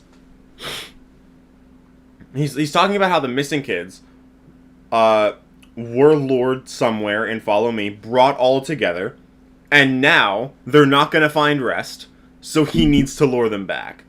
So, the missing kids are not free by this point. Like, there is literally no way you can interpret Follow Me to say the missing kids are freed by this point.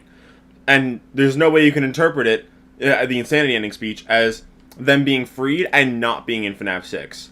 Like, he says, I'm luring them to FNAF. He's basically just saying, I have to lure all the kids back so that they can be set free. Because they're not free now. And they will never be set free if I don't do this. That's what he's saying. In the fourth closet, sure, but also that has Android Charlie. Is that also in the games? Well, that's kind of a different scenario, because the fun times are the missing kids in the books, and in the games, we have the insanity ending speech. We can't just ignore that. Like, he's saying, he's describing Follow Me, saying that the kids will never find rest now, meaning that they're not set free after Follow Me, and that he has to lure them all back, meaning they're all in FNAF 6. You could say maybe they're not in the fun times, they're just in Lefty, like some people said in chat, or something like that. But if they're the fun times in the books, if they're combined in the books and then put into the fun times, then if they're combined in the games and they're in FNAF 6 where the fun times are, why would they not be in the fun times? There's no reason to suggest that. And the Scooper is a remnant injector, and we learn about that in the insanity ending, where he's talking about Follow Me and the missing kids being here. The Scooper scoops the fun times, so if he's talking about the remnant from the missing kids being brought all together, and then them being brought to FNAF 6, where the fun times are, and during that speech, the Scooper, which is used on the fun times, is described to be a remnant injector. While he's talking about making remnant, he's definitely talking about the missing kids being combined together, put in the Scooper, injected into the fun times, which are now in FNAF 6, because he brought the missing kids here. There's not really another way you can interpret that. Anyway. Here is my theory. I'll be honest where I have to. Genuinely, I'll be honest. I was already honest when talking about how emotion beats honesty, so you can trust me now, alright? Let's begin. First, let's establish the timeline. The biggest thing in this timeline is sister location. I'd say that sister location happens in 1985 to 1987. This is because of one important thing. Hand unit. He says, due to the massive success and even more so the How would he know if we freed them in FNAF 3? He knows because he says that that Afton combined the kids and now they're not gonna find rest, meaning they're not freed yet. Like, that's literally just what he says. Hand unit. He says, due to the massive success and even more so the unfortunate closing of Freddy Fazbear's Pizza, it was clear that the stage was set, no pun intended, for another contender in children's entertainment. Notice how he says massive success? Which Freddy's is it? Because the FNAF 1 location is absolutely not a massive success. It's dirty, worn down, and set to close by year's end. The 1983 Freddy's, however, yeah, that's massive. People literally refer to it as the golden era, and honestly it was. Plus, remember, the 83 Freddy's closes in 1985 after the MCI, so that would align well if sister location happens between 85 and 87. Hand unit's line doesn't talk like— Or just Circus Baby is opened between then, and then sister location just happens later. It's referring to the 1993 Freddy's or even the 1987 Freddy's. Even the 87 Freddy's went down after a few weeks and things were looking like a failure for Fazbear. Furthermore, let's look at Fazbear's time. If the Fun Times remnant is just from the people they killed, then why is the Scooper in the rental service? And why is it a remnant injector for the Fun Times if it's not injecting any remnant into the Fun Times? Line. From 1973 to the early 80s, William and Henry owned the company. Both of them eventually leave after all the chaos, which is a pretty popular theory to explain Fazbear's behavior after the Fredbear's era and Henry's decision in FNAF 6. So, do you think the new board of Fazbear would just let the old owner make a sister location, especially after the death of their old location? No, I doubt that. I don't think he has a say in it. Sister location would have to take place in 1985 to 1987. Plus, Mikey's entire arc works now, so that's a plus. So now that we've established the timeline, how do we answer the questions? The Scooper, follow me, FNaF 6 dialogue. Let's get into it. The reason William Afton makes the Scooper is because he wants to experiment with remnant transfer, but not for the reason that Molten MCI states. I think William was working on experiments from between the fun times, not connecting the classics to the fun times. Besides, Night 4 gives us a reason. Two technicians bring Ballora forward and Scooper. That make anything ring? It's a repair thing that has a secret remnant function for William's sneaky Willy. Innocent outside, hiding secrets inside. 2. Why does William Afton break the classics? Brother, twin, dear FNaF fan, one human to another. Dude. Remnant was using the remnant from the kidnapping for experiments, so that's why it's a remnant injector. But the kidnapped children remnant, that would be in the animatronics. The Scooper is a remnant injector, not a remnant extractor. So there's not really a way he can take it out of the animatronics. We really need a motive for this. William's a curious and psychotic fella. I wouldn't be surprised if he does that to see if souls can feel pain when possessing animatronics. The thing is, we don't need a huge emotional answer for this. In fact, we already have one. William's been experimenting and messing around for years. Breaking the classics may as well be another experiment. You know what? I'll hold up my promise, and I will be honest. I don't have a really good answer for this. Curiosity and psychopathy is the best explanation I can give with my theory. My theory makes an assumption here, and that strays a bit, and so does Molten MCI. It assumes that William Afton breaks the timeline and Mike is just immortal, which is honestly much worse than assuming his reasons for breaking the classics is just curiosity. See the difference? Both are flawed, but one is less flawed. 4th, and this is the biggest one, Henry's lines. And here, I actually have a better answer than Molten MCI. This all ties back to Scrap Baby and Lefty, aka Elizabeth and Charlie. Not the MCI or Molten Freddy. Elizabeth and Charlie are pretty aggressive here, seemingly for no reason. But our theory answers that. William Afton is manipulative, we all know that, and he's sick. We can say that he manipulated Elizabeth and Charlie to work for him. This explains why Elizabeth is obsessed with making him proud and why Lefty is kind of just existing. And when we pair this with theories like Charlie needing the music box to stay sane and the fact that these two were alone for 30 years, things click even better. See, my theory also has emotion and they keep the timeline logical. 5th, I'm assuming you. What does that have to do with the insanity ending? I don't understand. Who the hell possesses the funtime animatronics? I have 2 theories for this. Number 1. It's random kids. Whoa, buddy. I have reasoning and evidence behind this. For real, fur. The fun times are built to capture kids. If Circus Baby could capture Elizabeth, why can't the others capture some kids too? Scott has already canonized another group of dead kids. They could, and maybe there's some remnant from other kids in there, but like, kind of just gets rid of what the Scooper's for. If the Scooper's not meant to inject remnant into the fun times, then it shouldn't exist. There's no reason for it to exist in the first place. Whose identities we don't know. The DCI.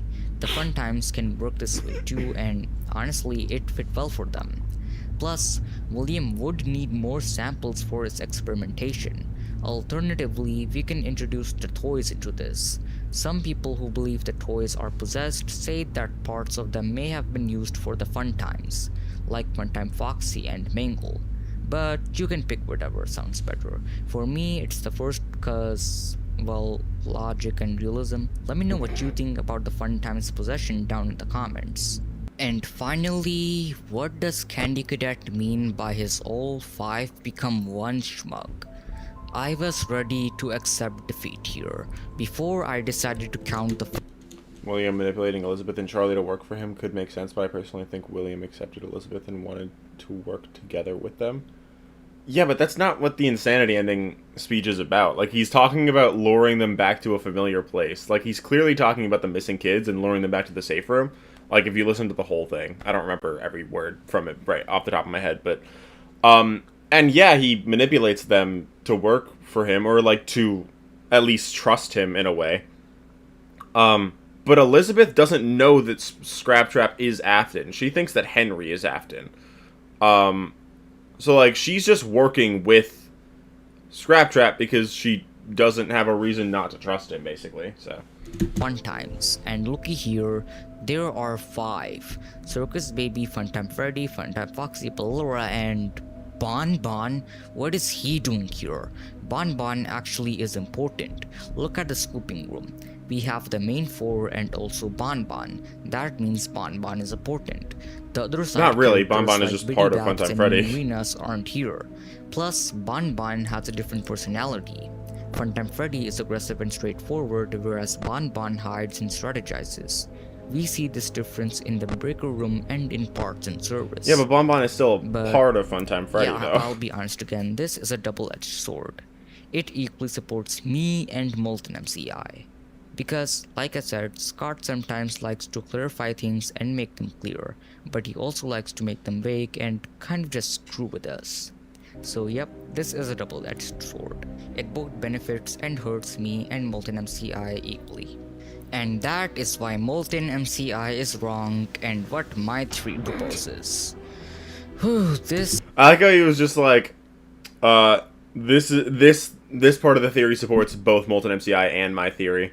Anyway, that's why Molten MCI is wrong. This is the longest video I've ever done. I sure do hope this doesn't die at 1,000 views. What should we call this theory? Anti-Molten MCI? Nah. Maybe original fun times. Yeah, that works. Let's do one last count. See which theory really is right. What evidence does OGF have? Hand unit, Michael's behavior, Fazbear behavior, Henry's lines. What flaws? The fun times possession and follow me motives aren't satisfying. The strengths, a clean logical timeline while preserving some of the emotion and value. Evidence against it, Candy Cadet and Henry, depending on how you look at it. What evidence does Molten MCI have? Candy Cadet and Henry, albeit double-edged swords. Flaws, the timeline, making more problems than it solves. Strengths, a more emotional, satisfying timeline and story. So in conclusion, original Fun Times wins. It's very close. It's a real close call. But I'm not saying it's confirmed. I'm saying that it's a better theory to believe for the time being until we have more evidence to confirm. You can pick Molten MCI if you want. I won't judge. Just don't try to pretend that it has more evidence and coherence that it actually does. Then I will judge. It definitely Especially does. if you complain about solving 5 problems and making 15 more, when OGF literally exists to prevent that problem. Although, I think OGF would be better if you guys argue. I probably missed some small things. No, I did miss some small things. I'm flawed just like everyone else is, but if we all share our perspectives onto one thing, we can make original Fun Times even better. Maybe even a mainstream FNaF theory in some universe. Anyway, thank you so much for watching. Subscribe if you wanna help grow a community, comment your thoughts, and as always, have a good day. Alright. Alright. Well, now we're moving on to the next video, which is Narrow Raven solving Steelwool's unfixable FNaF timeline. This is, I just realized I didn't even talk about the other video. I mean, I talked about it throughout the video, so like it makes sense. But yeah, we're moving on to this one now. We watched his like first one on the security breach timeline, and this is like a follow up to it, and it's double the length. It's an hour long. We have about 2 hours left that I can stream for. So depending on how much I pause to talk, I do want to get going. So let's watch. The biggest turnaway for any FNaF fan has I know, been the Raven. timeline since Steelwool Studios has taken over the development of the games, with a lot of fans questioning when these games take place and how they even matter to FNaF. I mean, it doesn't even feel like the classic sit and survive horror we are used to, and the lore is all over the place. Well, not to me. After months of researching and listening to Steel Wool's interviews from Dawko and John FNaF to gather as much information I could, I've come to a conclusion that no one else has, and to me, the true timeline of events may not be that far in the future as we originally thought it was, and the answer was hiding right under our noses that leads us on a golden ladder to find the answer to everything in this timeline. Hello everyone, I'm Now Raven and welcome to the Xander Zone. If you enjoy this video, make sure to hit that like subscribe button as we're trying to reach 25,000 subscribers by the end of the year. Share this video with your friends and families, every bit helps. Make sure to use those hype points, and as always, let's get right into the video. Now, how many people know that Steel Wool made 3 GameJolt accounts for Security Breach for the GameJolt Scavenger Hunt back in 2021? These 3 accounts were Glamrock Freddy, Vanessa A, and Gregory's. Now, Glamrock Freddy and Vanessa's don't have much importance other than Vanessa's last name beginning with the letter A. However, we covered this more in a previous video that you should totally check out after this. However, Gregory is the most lore-packed of these accounts. Gregory's account starts out on December 13th, 2021 with a scavenger hunt message for people finding him. The account then goes silent for almost 2 years to return on December 4th, 2023 with his first survival log detailing that he's just starting his nights at the Freddy Fazbear's Mega Pizzaplex, detailing how it's huge and kinda eerie after hours. Now, we can decipher this as our start to the timeline of the future of FNaF, as 2 posts after survival log number 14, Gregory mentions the year 2023 and 2024 in a New Year's resolution post, where he wants to figure out what the heck is going on at the Pizzaplex and survive long enough to see 2024. However, he later changes his resolution in survival log number 28, where his resolution is now to be brave from here on out after escaping from Vanny and some staff bots. So, if we can conclude that these posts are taking place in real time to their posts, when was the last time Gregory posted that hints when the Game Jolt events ended? Well, in terms of his survival logs, it ends on number 31 on June 14th, 2024, after he went missing for about 5 months. However, his last actual post was on July 15th, 2024, where he congratulated user FNAFsters389 on only having 1 more week left of school before summer break.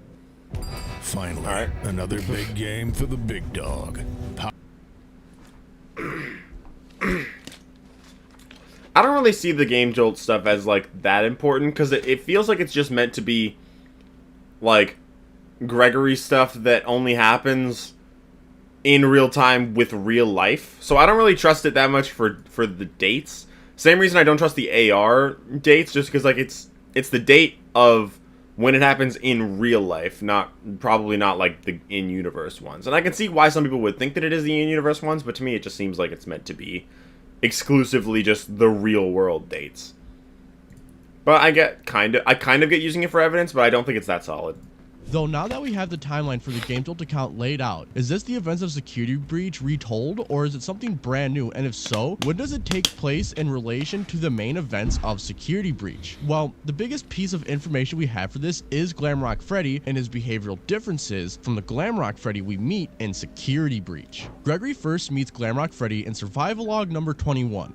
In which he details that Freddy is the only friendly and protective animatronic that Gregory has met so far in the nights he has been there. However, in the next log, we start to get our idea as to what's going on with this Freddy. In survival log number 22, Gregory asks about the grown woman in a rabbit costume after him, in which Freddy responds by calling her Vanny. Now, the big red flag here is not only does Freddy know who Vanny is, which is something we see Freddy confused about throughout Security Breach, but also that he can see Vanny, something he cannot do in Security Breach until after he gets Roxy's eyes towards the end of the game. However, we can continue with the story of Freddy and Gregory with survival log number 24, in which Freddy begins to get low on power, and both Freddy and Gregory start searching for a place to get Freddy more power. However, Gregory also notes how Vanny is getting more aggressive due to Gregory thinking Vanny knows that Gregory and Freddy are onto her. In the next log, while searching for a charging station, Vanny cornered Gregory and Freddy, in which Freddy created a version for them to escape. So far, it all seems quite normal for Freddy to be behaving this way. However, Freddy does something in survival log number 26 that is a complete 180 turn in personality from our Freddy. In survival log number 20 26, Freddy suggests to Gregory to hide in his stomach hatch that's reserved for oversized birthday cakes and piñatas, with Freddy still on low power, which is actually dangerous in Security Breach. This seems like a trap, and it seems Gregory agrees as he refuses to go into the stomach hatch as he thinks it's a trap to kill him, which is also a complete 180 turn for Gregory, as well as in Security Breach. Gregory starts out in Freddy's stomach hatch after the animatronics start searching for him. Though in survival log number 27, Gregory and Freddy get cornered by a staff bot spotting them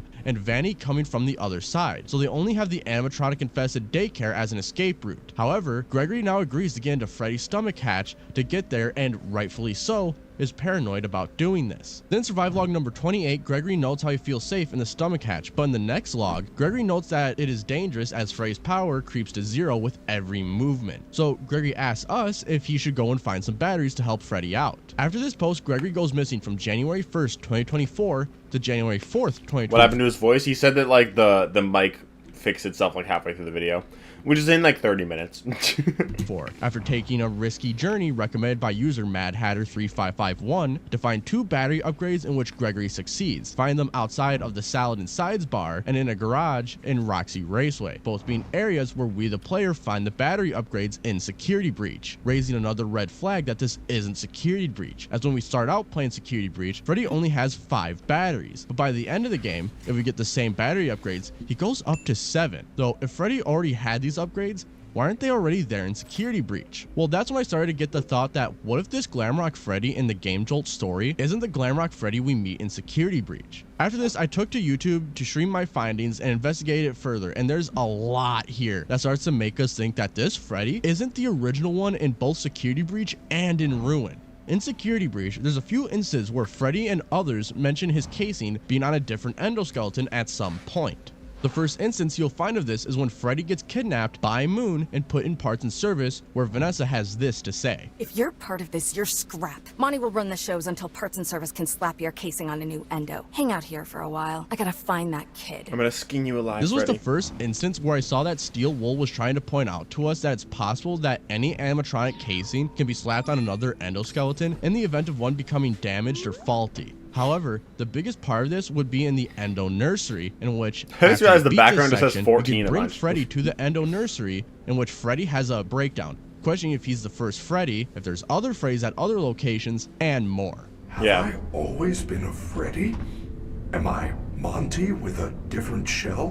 What if I am not the first Glamrock Freddy? Are there more of me at other pizzerias? Do we all feel the same? Am I special? If I am mass-produced, am I still art?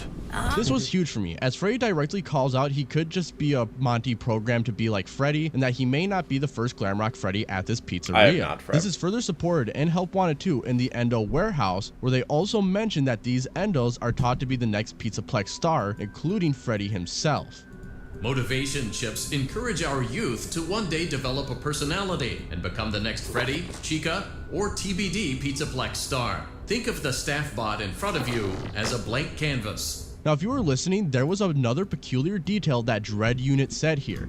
He referred to the Glamrock Endo as a staff bot, and not an endoskeleton like he does in the beginning of this monologue. This doesn't really mean much to us for our theory, but it does broaden what a staff bot is. Not just those guys rolling around on wheels, but even the Glamrocks themselves as well. Now, the last piece of evidence for us here is that prototype Freddy we see in Ruin. Now, a lot of people see this as Steel Wool adding a detail to our Glamrock Freddy after the mess Security Breach was, and honestly, I have to disagree. Steel Wool has gone on to mention how they are satisfied with the current state of the game of Security Breach. I mean, there won't be any added details, updates, etc. So one thing that isn't added here is that prototype on the bottom of Freddy's foot in Security Breach. So this is already a first detail that there may be 2 different Freddys. However, one peculiar detail is actually what happens when this Freddy rises up from the rubble. In his stomach hatch, he still has a gift box that's unopened and is a completely different kind of gift box, being the green one that's more Monty themed than the orange one our Freddy has in Security Breach that's more Freddy themed.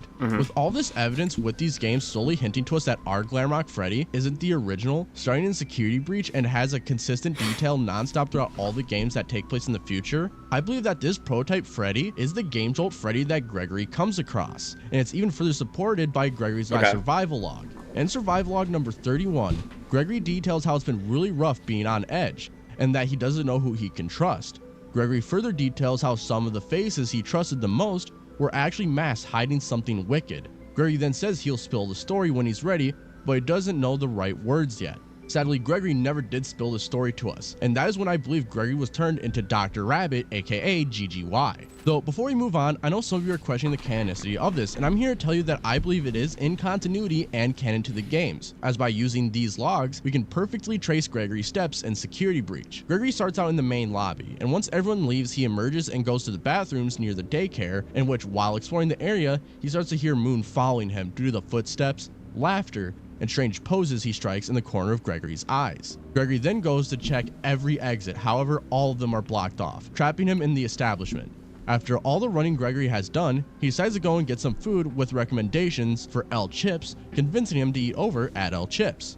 Gregory then finds a new part of the building, which we can find out this is the West Arcade with DJ MM, as in a duffel bag message for DJ MM, it congratulates you on having your brand new and set up DJ MM. The only instance where a major attraction is referred to as new in Security Breach. Gregory then finds a maintenance and security staff bot in which he EMPs a security bot, and the maintenance staff bot continues to work on an animatronic and ignores Gregory. After this, Gregory leaves and goes down to the kitchen where pizzas are made in the main atrium, where he encounters a normal chef staff bot.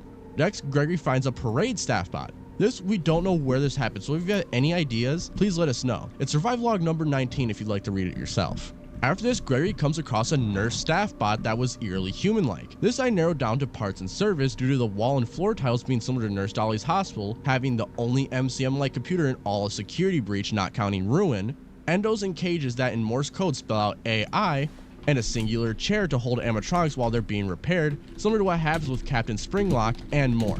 However, after this, Gregory meets Glamrock Freddy, which works perfectly, as Freddy's elevator is right in parts and service along with the other 3 main Glamrocks. After this, Gregory and Freddy hide in the backstage office, the only security area near where they were in the green room area where a door can shut and lock.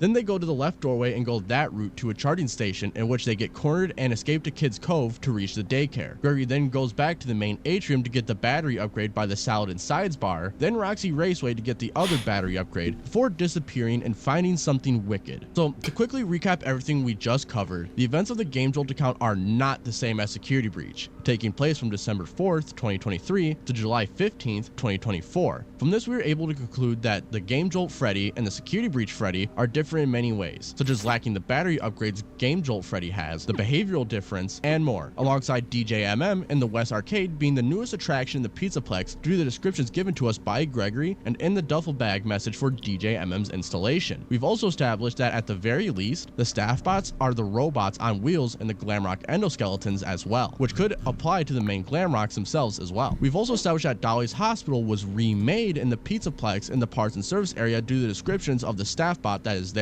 and environmental details within parts and service to help us conclude that this is a new and improved Dolly's Hospital. So with Game Jolt out of the way, we can get into the next part of the timeline being Escape the Pizzaplex. Escape the Pizzaplex is argued to be one of the worst of the interactive novels in the FNaF franchise. And I haven't read mostly VIP agree. still. I think people hate on it a little too hard, especially after Secret of the Mimic. So if you've already read the book, please give it a reread after playing Secret of the Mimic. It makes so much more sense. So first, we're going to explain how this section works, as there's a lot of endings in this book, it's the just majority boring. being deaths. So we're going to cover what I think is the most important lore-wise for the book and what it means for the game franchise. If we actually sat here and explained every page, we'd be here forever. So I'll leave that up to Gibby if he ever does it. Though for now, I do have a Google Doc with every page condensed and explained in 17 pages to help you out with your own theories. Though with that out of the way, let's get into the intro of the book. On the intro page of the book, you don't get too much of importance lore-wise other than a mention as to why there's so much increased security within the Pizzaplex. Quote, "Be careful though, security has gotten much tighter lately due to Gregory's mischief." End quote. So this already tells us that Gregory has been to the Pizzaplex before and has done something to warrant such tight security. Though at the current moment, we only have the Game Jolt events to explain this previous adventure. Though I don't really like using the no other options logic, so luckily later in the video, we will be able to pinpoint what happened on this adventure Gregory went on that had caused caused the tight security. Though now we get into night 1, which I describe as the Gregory and Glamrock Freddy night due to Cassie spending most of the night with these two. Now, the first important piece of lore we can gather here is actually important to Gregory rather than Cassie. On page 3, Gregory has a similar start to the night plans as we theorize in the Game Jolt Nights, where Gregory hides out in the main lobby area until the patrons leave and then Gregory comes out. Just now Gregory's doing this with Cassie. Quote,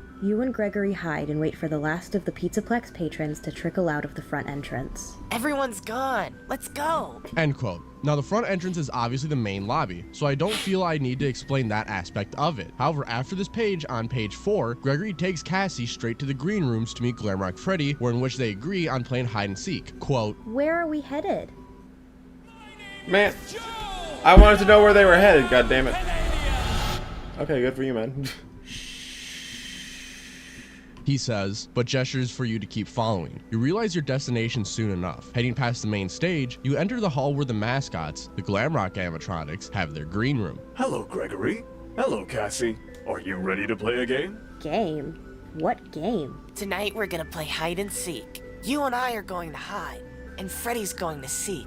End quote. This is essentially our introduction to what will be happening this night, and throughout the night you are given a lot of options to go hide. However, there are 3 paths that have interesting events that take place. The first is the Super Starcade, which you could choose to go to on page 6 by taking the left hallway route, Roxy Raceway, which you could choose to go to on page 6 as well by taking the right hallway route, and lastly the bathrooms in the Super Starcade, which you could choose to go to on page 6 and 7 by taking the left hallway route, then choosing to hide in the back. Go to on page 6 and 7 by taking the left. This man stopped the music when he said "and 7", god fucking damn it. Left hallway route, then choosing to hide in the bathrooms. First, let's cover the left hallway route with the 2 Super Starcade routes. If you decide to hide behind the arcade cabinets, Freddy eventually walks into the room and starts to get extremely aggressive, to the point where Freddy starts throwing arcade cabinets to find Cassie. Crash! You nearly jump as a loud noise startles you. Another follows it. And another. But as you watch, another arcade cabinet crashes to the floor. Gregory, Cassie, where are you? End quote. With this behavior being really off for Freddy, as he's actually destroyed Pizzaplex property, which we know isn't quite normal for the animatronics, well, except for Monty. However, in the next 2 routes, Glamrock Freddy does something that directly contradicts what he says to us in Security Breach. First with the Superstar Arcade bathroom route. Quote, Freddy charges, mouth open and teeth bared, reaching for you. His paws wrap around your upper arms, hard enough to hurt. You clamp your eyes shut, laying out a scream as he lifts you from your feet. End quote. An event similar to this happens at Roxy Raceway if you decide to hide in the go-kart there and try to run when he destroys a staff bot. Quote, he pulls you into a bear hug, his arms wrapping around you and getting tighter, tighter. The last of your breath comes out of a scream. End quote. So why is this important to me? Well, in Security Breach, when Gregory saves Glamrock Freddy after Moon kidnaps him near Parts and Service, Gregory and Glamrock Freddy have a back and forth about hurting the other Glamrocks. Specifically when Gregory says that they've been trying to hurt him all night, Glamrock Freddy states that hurting a guest would be against their programming. There must be a good explanation. They are not capable of hurting a guest. It would go against our programming. This alone brings to attention that there's something off going on with Glamrock Freddy, and we do get somewhat of an explanation this night, with Gregory popping out of Glamrock Freddy's stomach hatch, laughing, in which Glamrock Freddy also laughs. They then explain it was all a prank and the night ends, leading us into night 2, which I call the Monty night, as you spend most of the night with Monty and a little bit of Gregory. Not too much happens this night. However, there's a few interesting things that does happen this night. First is that we are playing hide and seek again this night, except this time it's with Monty instead of Glamrock Freddy, as Glamrock Freddy is, quote, taking the night off, according to Gregory. However, the true meat and potatoes of this is when the hide and seek starts. However, on page 48, Gregory admits to programming the animatronics to play with them at night. Quote, Freddy's taking the night off. Tonight, I programmed Monty to play with us. We'll hide and he'll seek. End quote, which explains Glamrock Freddy's childish behavior the night before, which makes sense as with the programming of the Glamrocks in Security Breach, it just takes their personalities and cranks it up to an unhealthy level. And Glamrock Freddy being more childish makes a lot of sense for Freddy. However, we can now get into the events of this night, which there isn't too much here other than Monty's behavior. On multiple pages of the book, Cassie will point out that Monty is acting stranger than even Freddy was, with him twitching, jolting, and more, then later just attacking a staff bot for no reason. 11. Quote, something seems strange about his movements though. They're twitchier than normal, as if he's receiving little jolts of electricity every so often. Then suddenly, a clean bot comes into view. Normally, Monty would ignore it, but instead, he growls viciously and lunges for it. His claws sink into the bot. When he rips his hands away, parts of the bot go flying. End quote. This alone sounds a lot like Monty in the main game of Security Breach, with how aggressive he is, with how much damage staff bots with claw marks are just laying around the place in both Security Breach and Ruin. However, in some instances, Monty will catch you, and one of the two things can happen. One is that he just flat out kills you, or Gregory stops Monty with the remote he has that programs the animatronic, such as on page 86. Quote, then suddenly, the animatronic freezes. You push away, freeing yourself, and falling to the floor as you hear your name. Cassie? It's Gregory. He stands a few feet away, tapping at his display. What happened? Heart still pounding, you get to your feet. Monty went wild. Is this another one of your jokes? No, I swear. Something must have gone wrong with his programming. You glare at him, but he seems to be telling the truth. Maybe. He was acting all twitchy, smashing stuff. Must be a glitch. I'll figure it out and fix it before tomorrow night. End quote. Now, this alone tells us Gregory has already hacked his way to the Pizzaplex to where he can just program the Glamrocs to do whatever he wants, which isn't surprising at this point in the story where we know he's tech savvy and may be under the control of Glitchtrap under the alias of Dr. Rabbit, aka GGY, which will get explained as we reach the end of the book. However, before we move on from this night, I want to bring you back to night 1 for a quick second. On night 1, if you go to Roxy Raceway and decide to search in the reception area, you'll find a Bonnie keychain that looks like the FNaF 3 bobblehead. Now, you could take this item and later on in night 2, you can use it if you decide to hide on Glamrock Bonnie's old stage, in which there's a door behind the curtain. Once Monty sees you, Cassie pops off the head of the bobble key to reveal a key, then opens the door. Quote, you pop the Bonnie head off to reveal a key. You go over to the door and try to get the key into the lock. It's not easy in the dark, but finally, you get the key in. It fits perfectly. Monty then gets really upset and starts banging on the door and eventually makes his way through. However, Gregory stops Monty with his remote. Now, we confirm that at the very least, there is a door behind Bonnie's stage at Bonnie Bowl that may be able to lock. However, as to why this bobblehead works and is even here is a complete mystery. But I think it has something to do with Fazburger, with FNaF 3 being buried somewhere underneath the Pizzaplex, and however many other pizzerias, bunkers, homes, and more. Though, now we continue into night 3, which is where the reagent activates. Not much happens this night, with the majority of it taking place in a kitchen area where Gregory and Freddy hid Cassie while they handled the reagent. Now, before we get into the night, let's explain what the reagent looks like as described in the book. Quote, it doesn't look friendly or helpful, like the other service bots of the Pizzaplex. No, this bot is bigger than usual, with blank, glassy eyes that remind you of an insect. There are tanks attached to its back, and its arms end in nozzle attachments, with insect-like eyes on a head that swivels rapidly around the kitchen, searching, all dark gray metal. End quote. Now, the reagent is described very similar to most bugs with bug-like eyes, which some bugs do have some insane eyesight. And the way most bugs eat is by destroying organic matter to slurp up through whatever kind of mouth they got. However, in this, you hide out in the kitchen and just sit there until the reagent comes and starts filling the room with chemicals, where most endings you start to pass out until Roxy comes in and saves Cassie from the reagent and its chemicals. Quote, you blink, eyes flooded with tears, and briefly, you see a face you recognize, a face you love.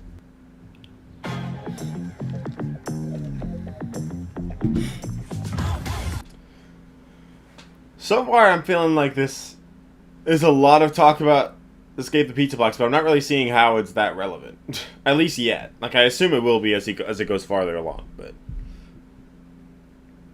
We both believe that... Roxy. Then everything goes dark. The night ends like this, and we move on to night 4, which is more Roxy oriented. During this night, you and Roxy hide from the reagent until you find out that Gregory and Glamrock Freddy are in the daycare prize corner, with the reagent making its way towards them. During this night, you make your way to them, in which Glamrock Freddy appears to kill Gregory during an argument in which Freddy goes to attack Cassie next, such as on page 132. Quote, Freddy is looming over Gregory, and they seem to be arguing, but you can't hear what they are saying. Before you have a chance to say anything else, Freddy lets out a roar and raises his claws. Then he reaches for Gregory. Cassie, don't look!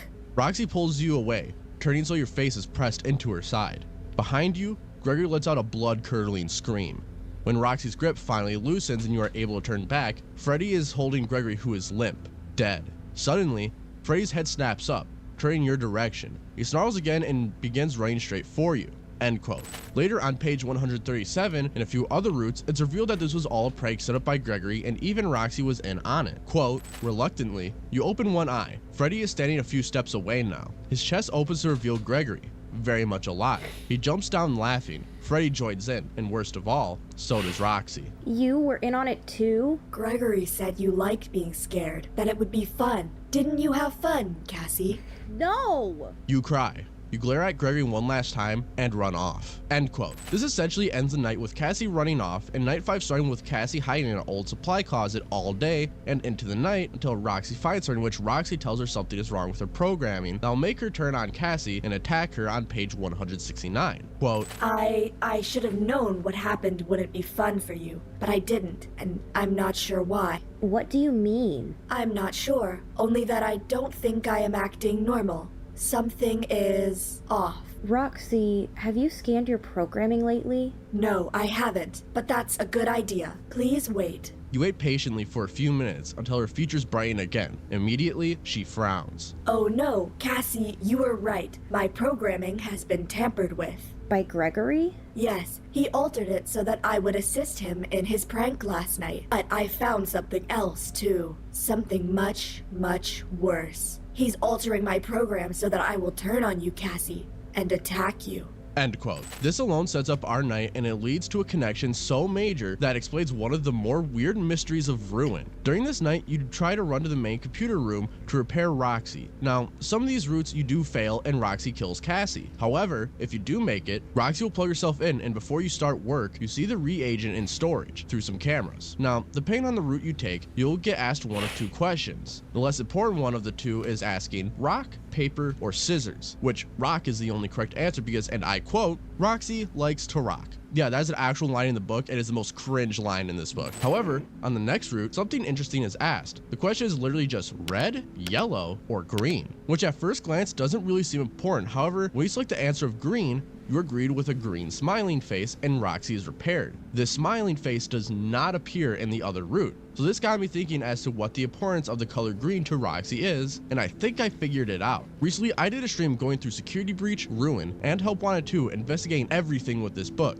ranging from routes Cassie walked, to cross-checking details, and more. However, one thing I noticed is that Roxy in this game is actually the color green when you wear the Vanny mask and look at her, which is an interesting detail as we know that Freddy just doesn't appear in the AR network, Chica is red, and Monty is also red. So what does this mean for us? Well, in this route, if you pick red, Roxy just immediately goes into kill mode with no second thought, with yellow having Roxy in some control but still ends up killing Cassie, and green keeping Roxy friendly.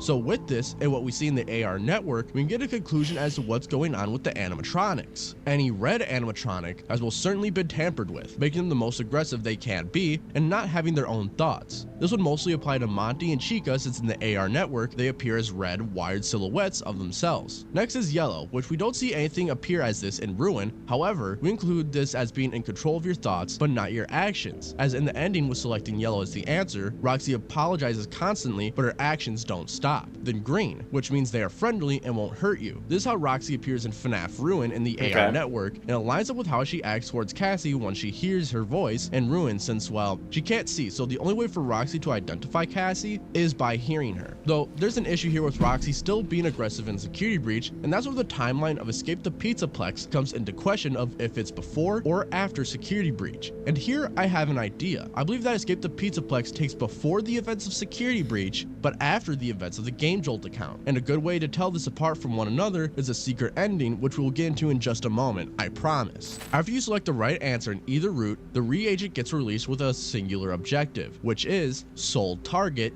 Cassie. This leads Cassie and Roxy to figure out a way to destroy the reagent with a lot of different possibilities. Some of these are pushing a crate down the main lobby staircase, pouring soda-roni into the reagent's backpack, and hitting it with a go-kart and switching it off with a screwdriver. However, there's two endings here that I believe are the most important here. The first is the crate death. In this ending, Cassie lures the reagent to the bottom of the stairs in the main lobby, which Roxy pushes a cart with a crate on it down the stairs, which then kills the reagent. I actually believe this to be the most likely to be the canon ending due to one scene in Ruin. In the beginning of the game, once you start to go up the stairs from where you get the Mr. Hippo fridge magnet in Security Breach, there's a cart with a crate on it, and when you walk towards it, it's forcefully pushed down the stairs towards Cassie. However, there's no one, and nothing there to have pushed it. Now this alone feels beyond intentional, as it almost one-to-one reflects the crate ending for the reagent, just with it being a little more off to the side than by the main lobby stairs. But this is also helping us conclude why we don't see the reagent in Security Breach or Ruin. It was destroyed and scrapped after its death. However, the next ending is what gives us access to the secret route. So what, that's like a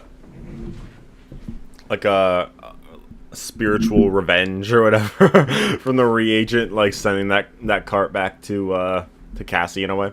Ending, the reagent's backpack is damaged, and Cassie pours a can of soda-roni she found into the reagent's backpack, which causes it to corrode and die. However, an executive keycard is then sticking out of the reagent that Cassie gets that allows her to go and do the secret route for this book, which starts on night 4. In the first night of the book, you could have gone to Monty's green room to find a crate in there that was locked. However, later on night 4, you're able to go back and use the executive keycard to get some new and upgraded Monty claws that you end up giving to Roxy on page 121. You can then use this a few times this night, such as on page 124, 125, and 128, where you go into the backstage security office where Cassie and Roxy find a metal key that triggers the alarms in the office, in which you have to escape before the reagent comes to kill Cassie. You can later use the claws you gave Roxy on pages 152, 160, and 166, where Roxy fights Freddy until Gregory walks over and just tells Cassie that him dying was a prank. However, the actual timeline setter is the ending for this route. If you decide to have Roxy fight the reagent in a one-on-one with Monty's claws, she wins and helps Cassie to the exit, with Gregory waiting outside with a mischievous grin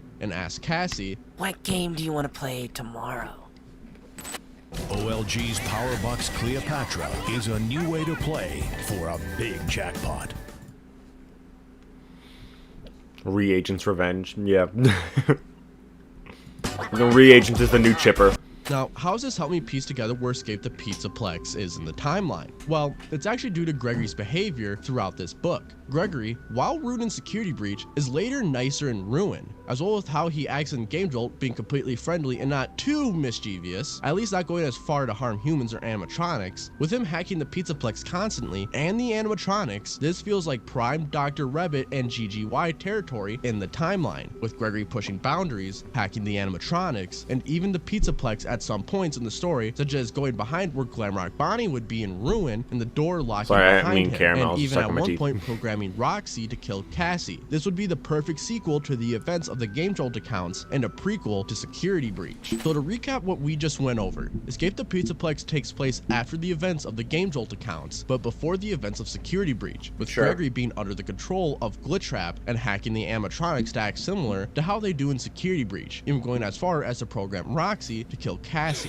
We've also established that the color of the animatronics and the AR network shows how friendly they are, with red applying to Chica and Monty in Ruin, with them essentially in a kill mode, yellow applying to no one so far, but I mean they have their own thoughts but no control of their own actions, and green being friendly, which applies to Roxy due to her appearance in Ruin. However, there's a line in the beginning of the book I brought up earlier where I said I'd come back to, being Gregory's previous adventure that caused the rise in security at the Pizzaplex. And after theorizing with other creators, I'm kind of insane on what the previous adventure was, and we get that answer in Security Breach. Which, speaking of angry children instead of buildings that shouldn't be in, I got merch just about that. If you're an edgy kid or just a FNaF chud, you can get the brand new 14 Theory merch featuring me falling into this creepy yellow bear's mouth with 4 other neutral spirits staring at me. So what was Gregory's previous adventure that caused the tire security around the Pizzaplex? Well, I do think it's actually the Game Jolt events. However, I think there's a mystery that helps us figure out what Gregory started to try to figure out that Gregory later got the answer to that he never got to tell us due to Vanny or Glitchtrap stopping Gregory from telling us. So what is this mystery, you ask? Well, I believe it's none other than the all-staff meeting that takes place at 11 p.m. on a Thursday for all nighttime staff. But before we get into that, we have to explain what happened in the all-staff meeting and the events leading up to it. Recently, I did a stream going through and organizing every single duffel bag message into their categories, and this doc will be linked in the description as well. However, any mentions of a human actually working at the Pizzaplex I dubbed to be in some way all-staff being related, minus a select few like the Sinkhole, Vanessa's hiring, and the Glamrock Bonnie mystery related ones. So let's get into the ones that I feel directly correlate to the all-staff meeting. The first one is just titled, "Hi Dave," and the text is just, "You should fire Dave. He sucks." Which, yeah, nothing there, but there's a human working here and not a staff bot, so it's relevant for now. Next one is titled "Safety Check," and the text is this. Attention kitchen staff. Parts and Service is concerned that Chica will suffer damage if she ever gets caught in the trash compactor. Excuse me, he says Always it says double-check the heavy compactor damage? before Come on, man. use. Do not use compactor to dispose of pizza, pizza-flavored items, or pizza-scented materials, especially Monty's mystery mix. Otherwise, her replacement cost will come out of your paycheck. Now, the reason why this one is actually really important to me is the fact that when the word staff is mentioned, it's not abbreviated as if it's something the staff bots are supposed to learn, meaning that there's actually still a whole human kitchen staff at this point in time. This is then later established further in a tutorial related message for compactor instructions, where it says, Important. Make sure all employees and staff are clear of the compactor. making it a detail where the spelling of staff is important here. But as you probably saw, that message mentions both humans and staff bots working together, and that's reflected in the next message titled "Better Employees," where it says, "Last week it was Jenkins forgetting to replace the urinal cakes after a single use. Yesterday it was Elsa for showing up to work early. Today it's me because Lily H asked for chicken Alfredo. I said we don't make that here. Her father," I looked like Sasquatch by the way, "demanded to speak to a manager. I get Dennis. Dennis asks me why I don't just get her what she wants. I say we don't have chicken Alfredo. Dennis fires me on the spot. Joke's on him though. Turns out our new staff bots, the better employees, aren't programmed to make chicken Alfredo, so HQ fired him for firing me. Sweet revenge. Thanks, Lily." Now, this is the actual start of the lead up to the all-staff meeting.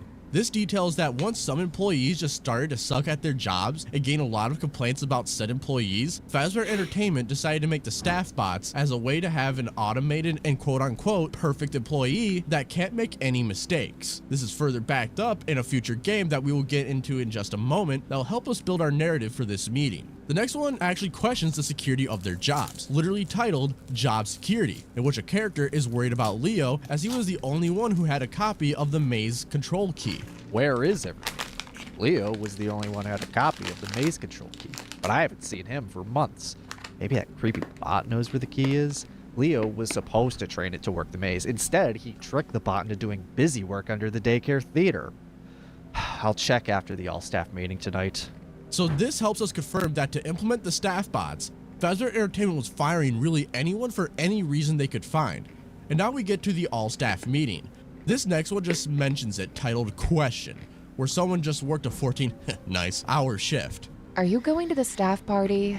I don't want to stick around after my 14-hour shift, but I don't want to get laid off if I don't show up." Well, little did they know, they were getting laid off. Poor employee. However, we get to the two most important messages: all-staff meeting and pink slip. So let's get those read out for you.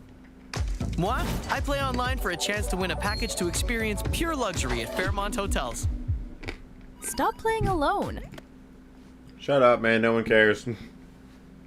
Company with real-time. Reminder to all employees. The all-staff meeting is this Thursday night at 11:30 p.m. All really service late. team attendance is mandatory. There will be cake. Now this tells us that the all-staff meeting is on a Thursday at 11:30 p.m. in which that poor lady started working at 2:30 a.m. and had to keep working into the day and night again. However, the next one shows how some employees were lured into this meeting with the message "pink slip." Attention employees. Good news. Due to the success of the staff project, we will no longer need nighttime employee coverage. We will be reducing nighttime hours effective immediately. Enjoy the additional time spent with your families. Now that we have everything laid out with the all-staff meeting, we could finally dissect this event. So right now we can establish that the employees at the Mega Pizzaplex were less than desirable to Fazbear Entertainment due to complaints from customers about the employees, such as Dave. After this, Fazbear Entertainment decided to make robots that they call staff bots to replace the employees.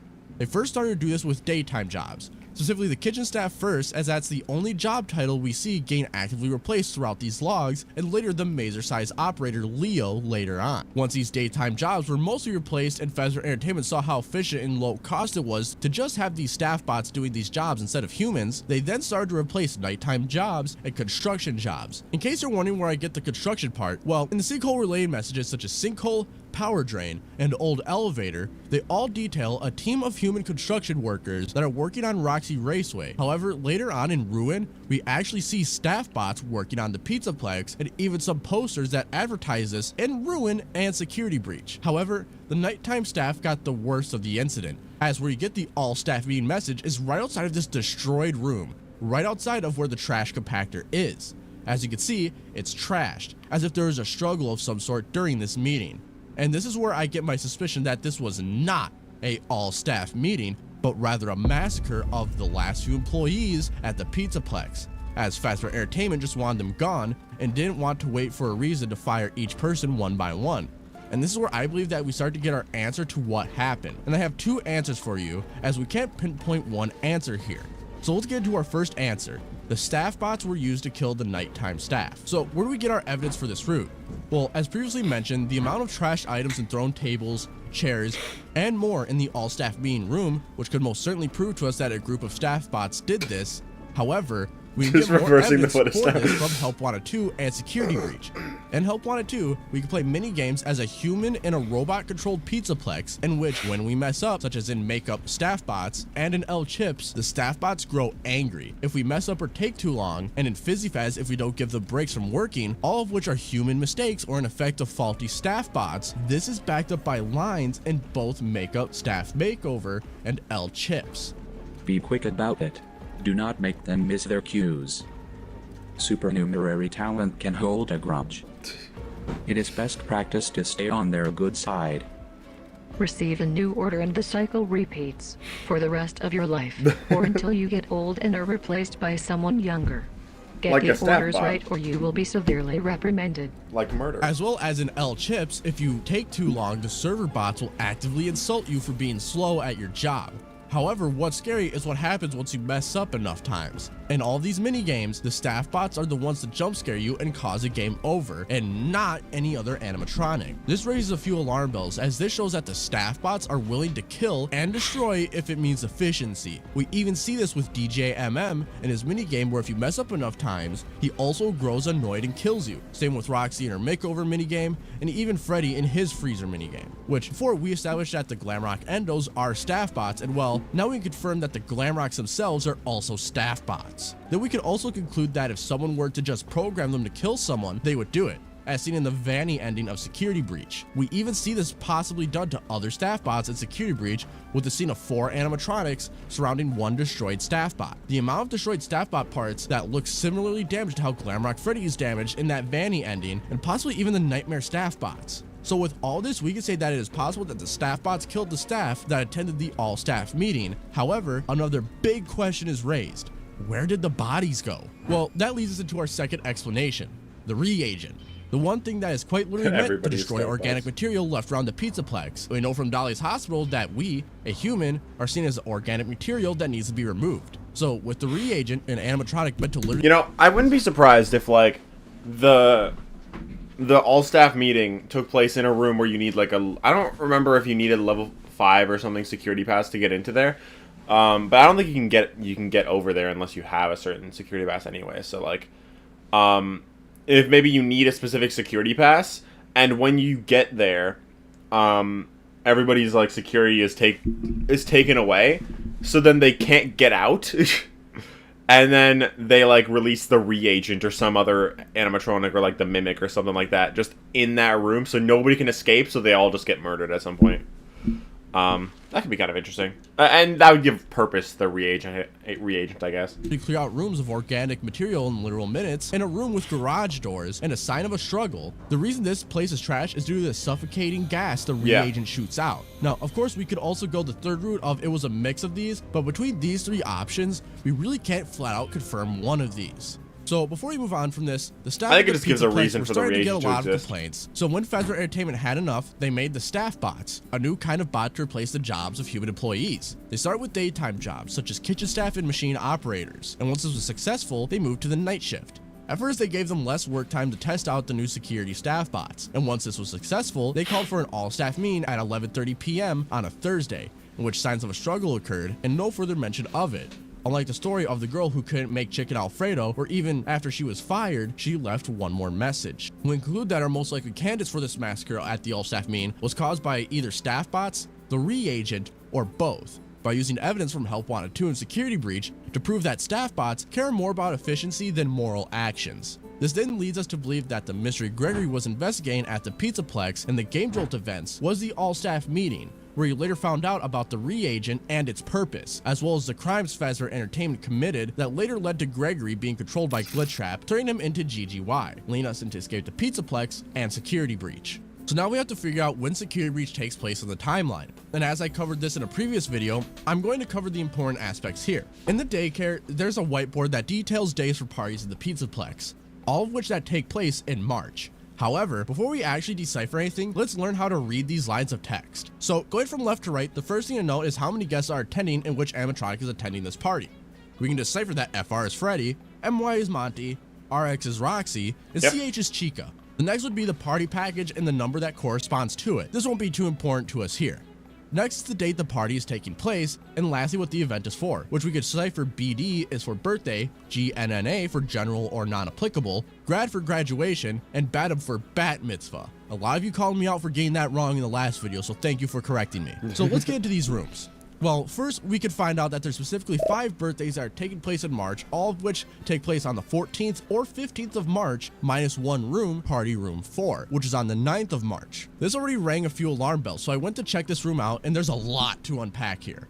First, let's look outside the room to its specific whiteboard. Well, we know this is for 4 people, for a birthday of a 40-year-old, with a special request for balloons that say yay 40. However, behind this piece of paper is text that says don't let guest back and the letter D. This will soon be figured out what this is meant to say, as when we enter this room, we are greeted with a kids table, fit with 3 plushies sitting there, being Freddy, Roxy, and Chica, with the head of the table having a slice of cake. However, there's 5 chairs and not 4. Furthermore, in this room, we can find an open gift box with Monty in it, as well as ripped up newspapers on the floor. This to me screamed MCI and Happiest Day, and this got me thinking, if this is all something that was reported on in the newspaper, with the hints of 5 and MCI everywhere, it would be 40 years after the MCI. However, there was one more detail in this room that even slapped MCI harder in my face. The party hats were all purple, but then I noticed in party room 5, they were also all purple. So I went back, and party rooms 1, 2, and 3 also all had only purple party hats, whereas party rooms 6 through 11 had multicolored party hats. So if we take the MCI's year of 1985 and go 40 years in the future, we get 2025. And with this party room being the only party room that has open presents and food that's been eaten, we can assume that Security Breach takes place the night of this party, be it from March 9th at 11 p.m. to March 10th at 6 a.m., giving us a really solid timeline of a 2-year difference between the Game Jolt events and Security Breach, as well as an 8-month period in between the two for Escape the Pizzaplex to happen. Though in my previous video, a few things were brought up that I want to clarify and correct. First, we have to talk about the calendar that lines up perfectly with 2035 is a stock asset from a pack that is all about 2018. Other items from this pack are the security hat, walkie-talkies, and a few others, voiding the credibility of this calendar. Next is the image of 2 people wearing Freddy. I wouldn't really say so because of the Helpy image that's on it. I feel like that's deliberately, like, they probably specifically chose that one to match the year and added the Helpy onto it to make sure that people understood that it was being used. Like, even if it was originally a stock asset, I think it's supposed to be. I think it's supposed to be used. Mask that many say is 2035. Now, I'm going to say you're respectfully wrong. After looking at this image constantly, it says 20x5. leaving that 10th digit a mystery, meaning that any year that starts with 20 and ends with 5 is on the table. So this creates a 2-year time span from December 4th, 2023, being the start of Gregory's investigation into the all-staff meeting, to March 9th, 2025, being the beginning of Security Breach's gameplay, with Escape the Pizzaplex somewhere in between July 15th, 2024 to March 9th, 2025, an 8-month time span for Escape the Pizzaplex to happen before Security Breach. Though the MCI was referenced quite a lot there, weren't they? Well, it doesn't stop there. In Security Breach, I noticed that these balloons were specifically 5 colors, and at first I wrote it off as a coincidence. That was until Ruin came out, and we were able to get the Brazil ending, in which we could see Gregory, Helpy, and Vanessa on a hill. However, after a few seconds, 5 balloons of the exact same color appear floating upwards. This got me looking back at these balloon towers again, and it led me to 3 different 8-bit minigames from Scott Cawthon's earlier games: Balloon Boy's Air Adventure, Happiest Day, and FNaF 4's Fredbear location. In each of these, we could find these exact 5 colors of these balloons, with BB's Air Adventure having that secret balloon switch between these 5 colors, Happiest Day only being able to have these 5 balloon colors, and Fredbear's having these 5 colors on the tables. Now, this got me thinking. We have these 5 balloon colors of purple, yellow, orange, red, and green being associated with the ending associated with the character going insane and thinking they're safe: Happiest Day and Fredbear's Family Diner. This led me to think of what this was even meant to tell us, if anything at all. Was the MCI still at play in some way? Was Crying Child still roaming the Fazbear establishments after all of these years later? Well, honestly, I wish I had an answer for you today, but I don't. I recently watched John FNaF's interview with Steel Wolf from right when Help Wanted 2 released, and J-Top mentions how some mysteries from Security Breach will never have answers, or they will have their answers revealed later, and for now, I think this is what this is: a ladder that Steel Wool has put here for us that we are meant to climb and follow in future games that may lead us to future answers involving these 5 balloons and their colors, as even Steel Wool is very picky about the colors they use due to how much color theory is important in FNaF. So moving on from that, and there's a lot, and I mean a lot, of weird mysteries hidden in the Pizzaplex. Now, a lot of you already know about the Fiota Wires of Doom. I will say though, one thing about those balloons being on that hill, I could definitely see that just meaning like this is the hill where those graves are. But those colors of balloons being in the Pizzaplex though is an interesting detail. The sticky notes, the Afton family table, and more. So I'm only going to cover the ones that I haven't seen be brought up yet that I feel needs more attention from the FNaF community. So let's walk around the Pizzaplex together, shall we? Well, first I want to visit Roxy's salon, specifically the right side of the building.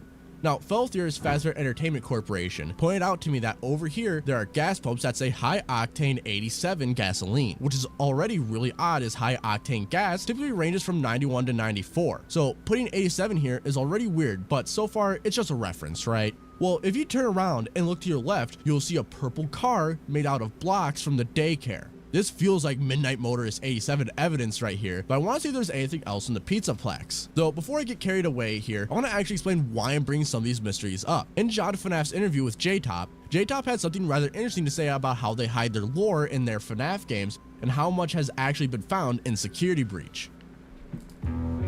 You'll always feel connected. Midnight Motorist 87. Well.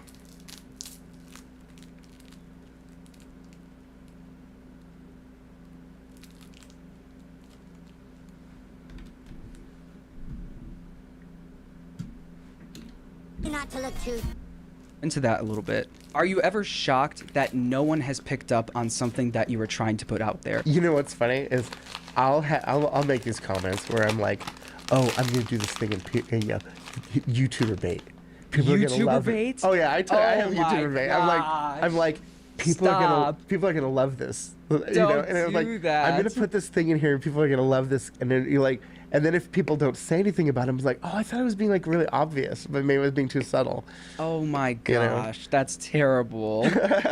Do you know if there's any mysteries about Security Breach that have not been solved yet? Yes. There are? Yeah. Wow. Yeah, for sure. So there's things in the game that you purposely put there that no one has really picked up on yet. Right. Really? Yeah. Wow. And that's the thing is that there are things that are, maybe not paid off yet. Yeah. Oh. There are things that may happen in the future, and then things might make sense. Like, this needs to be there. This needs to be there. Here are these details we have to have. Right.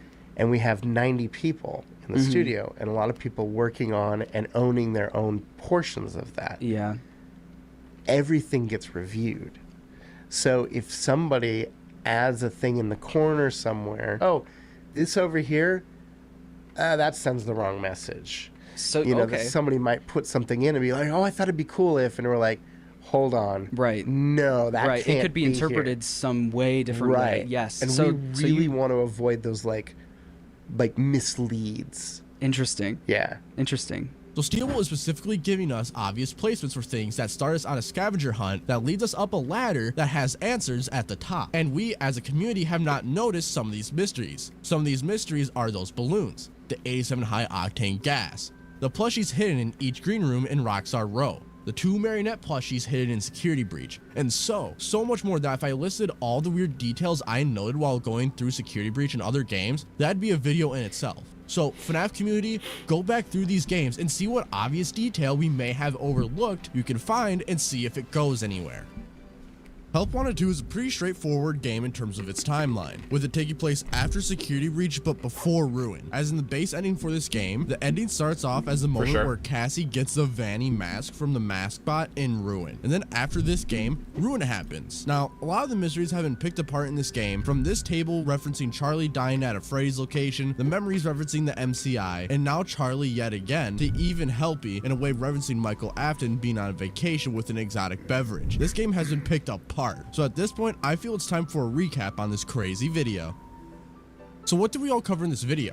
Well, we first covered Game Jolt, where we found out that the events of Game Jolt take place separately from Security Breach, making it a different event before Security Breach, starting on December 4th, 2023 to July 15th, 2024. During these events, we were able to conclude that the Glamrock Freddy from the Game Jolt events and the Glamrock Freddy we meet in Security Breach are 2 different Freddys. We're able to conclude this further with evidence in Escape the Pizzaplex, where Glamrock Freddy continues to act differently to his Security Breach counterpart, which later leads me to believe that the Glamrock Freddy we see in Ruin is actually the Freddy from the events of Game Jolt due to the different gift box within Ruined Freddy and the prototype text on his foot, something missing from Security Breach that was never added later to the Security Breach Freddy, as well as more evidence containing questions from Freddy on if he was the first Freddy, and more from other characters in Security Breach supporting this. We were also able to decipher that DJ MM and his attraction is the newest in the Pizzaplex to our knowledge, with a description of the arcade in Game Jolt and DJ MM's duffel bag message supporting this. This then led us to believe that the staff bots are all robots within the Pizzaplex, from the ones on wheels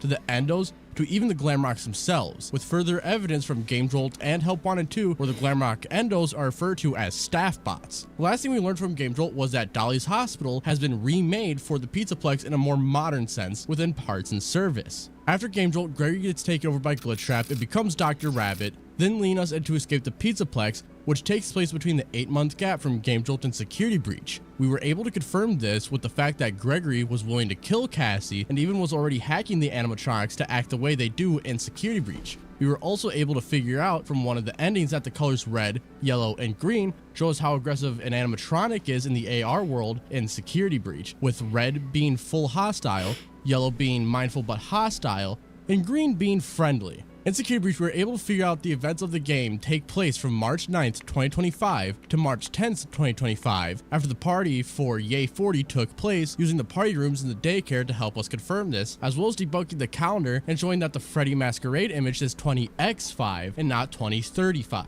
These party rooms and other evidence use the MCI and 40 years later to give us the year of 2025, as well as the date of March 9th and 10th, due to the Yay 40 room being the only room where the party happened already. After this, the timeline is quite simple, but I want a cool graph, so I'm going to say it all in one go.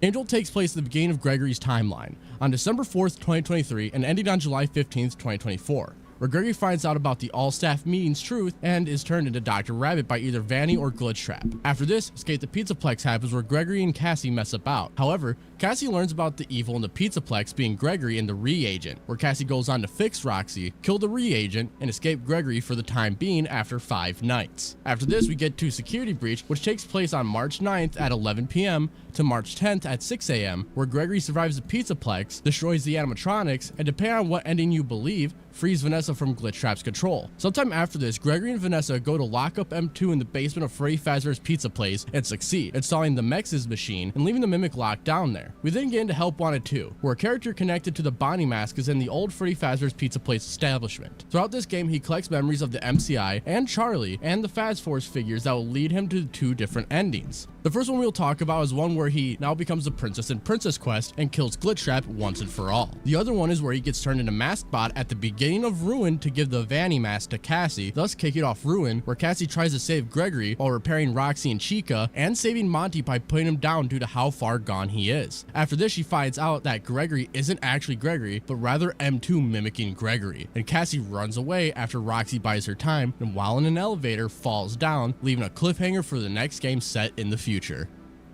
I hope you all really enjoyed this video, as this has been a passion project in the works for over 2 months with literal weeks of pure editing, script writing, and evidence hunting behind it. So of course, if you did enjoy this video, hit that like, subscribe button, and since we have so many people to thank, of course, subscribe to them and show them all some support, and let's roll those credits. Big Dog's got a new I have to say, I noticed this like 20 minutes into the video. It's definitely a good video. Probably not the best one for me to have reacted to, because I didn't really have much to say about it through the whole video. Like, it was a good video. I don't necessarily agree with everything he said or anything, but like, it's a good, well-made theory, right? But I don't really have much to like talk about during it, right? So I don't know. I think the videos that are best, like content-wise, for theory reaction streams are usually the ones that I think I'm gonna disagree with the most, because then I have the most like points to be like, oh, that makes sense, oh, that doesn't make sense, blah blah blah blah, that kind of stuff, you know. Anyway, I think that was it.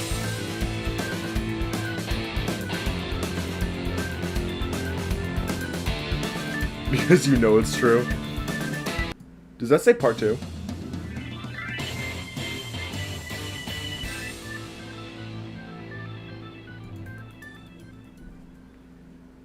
Did that say, see you in part 2? For being interviewed.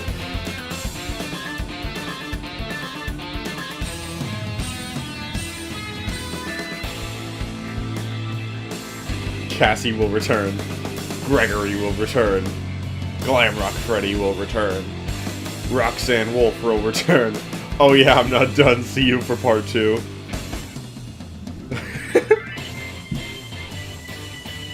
What could possibly be part 2?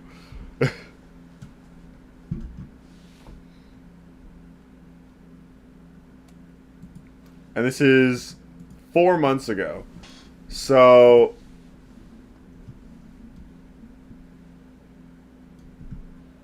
his video after that was the hidden message FNaF has been trying to tell you. I doubt that's what he was talking about.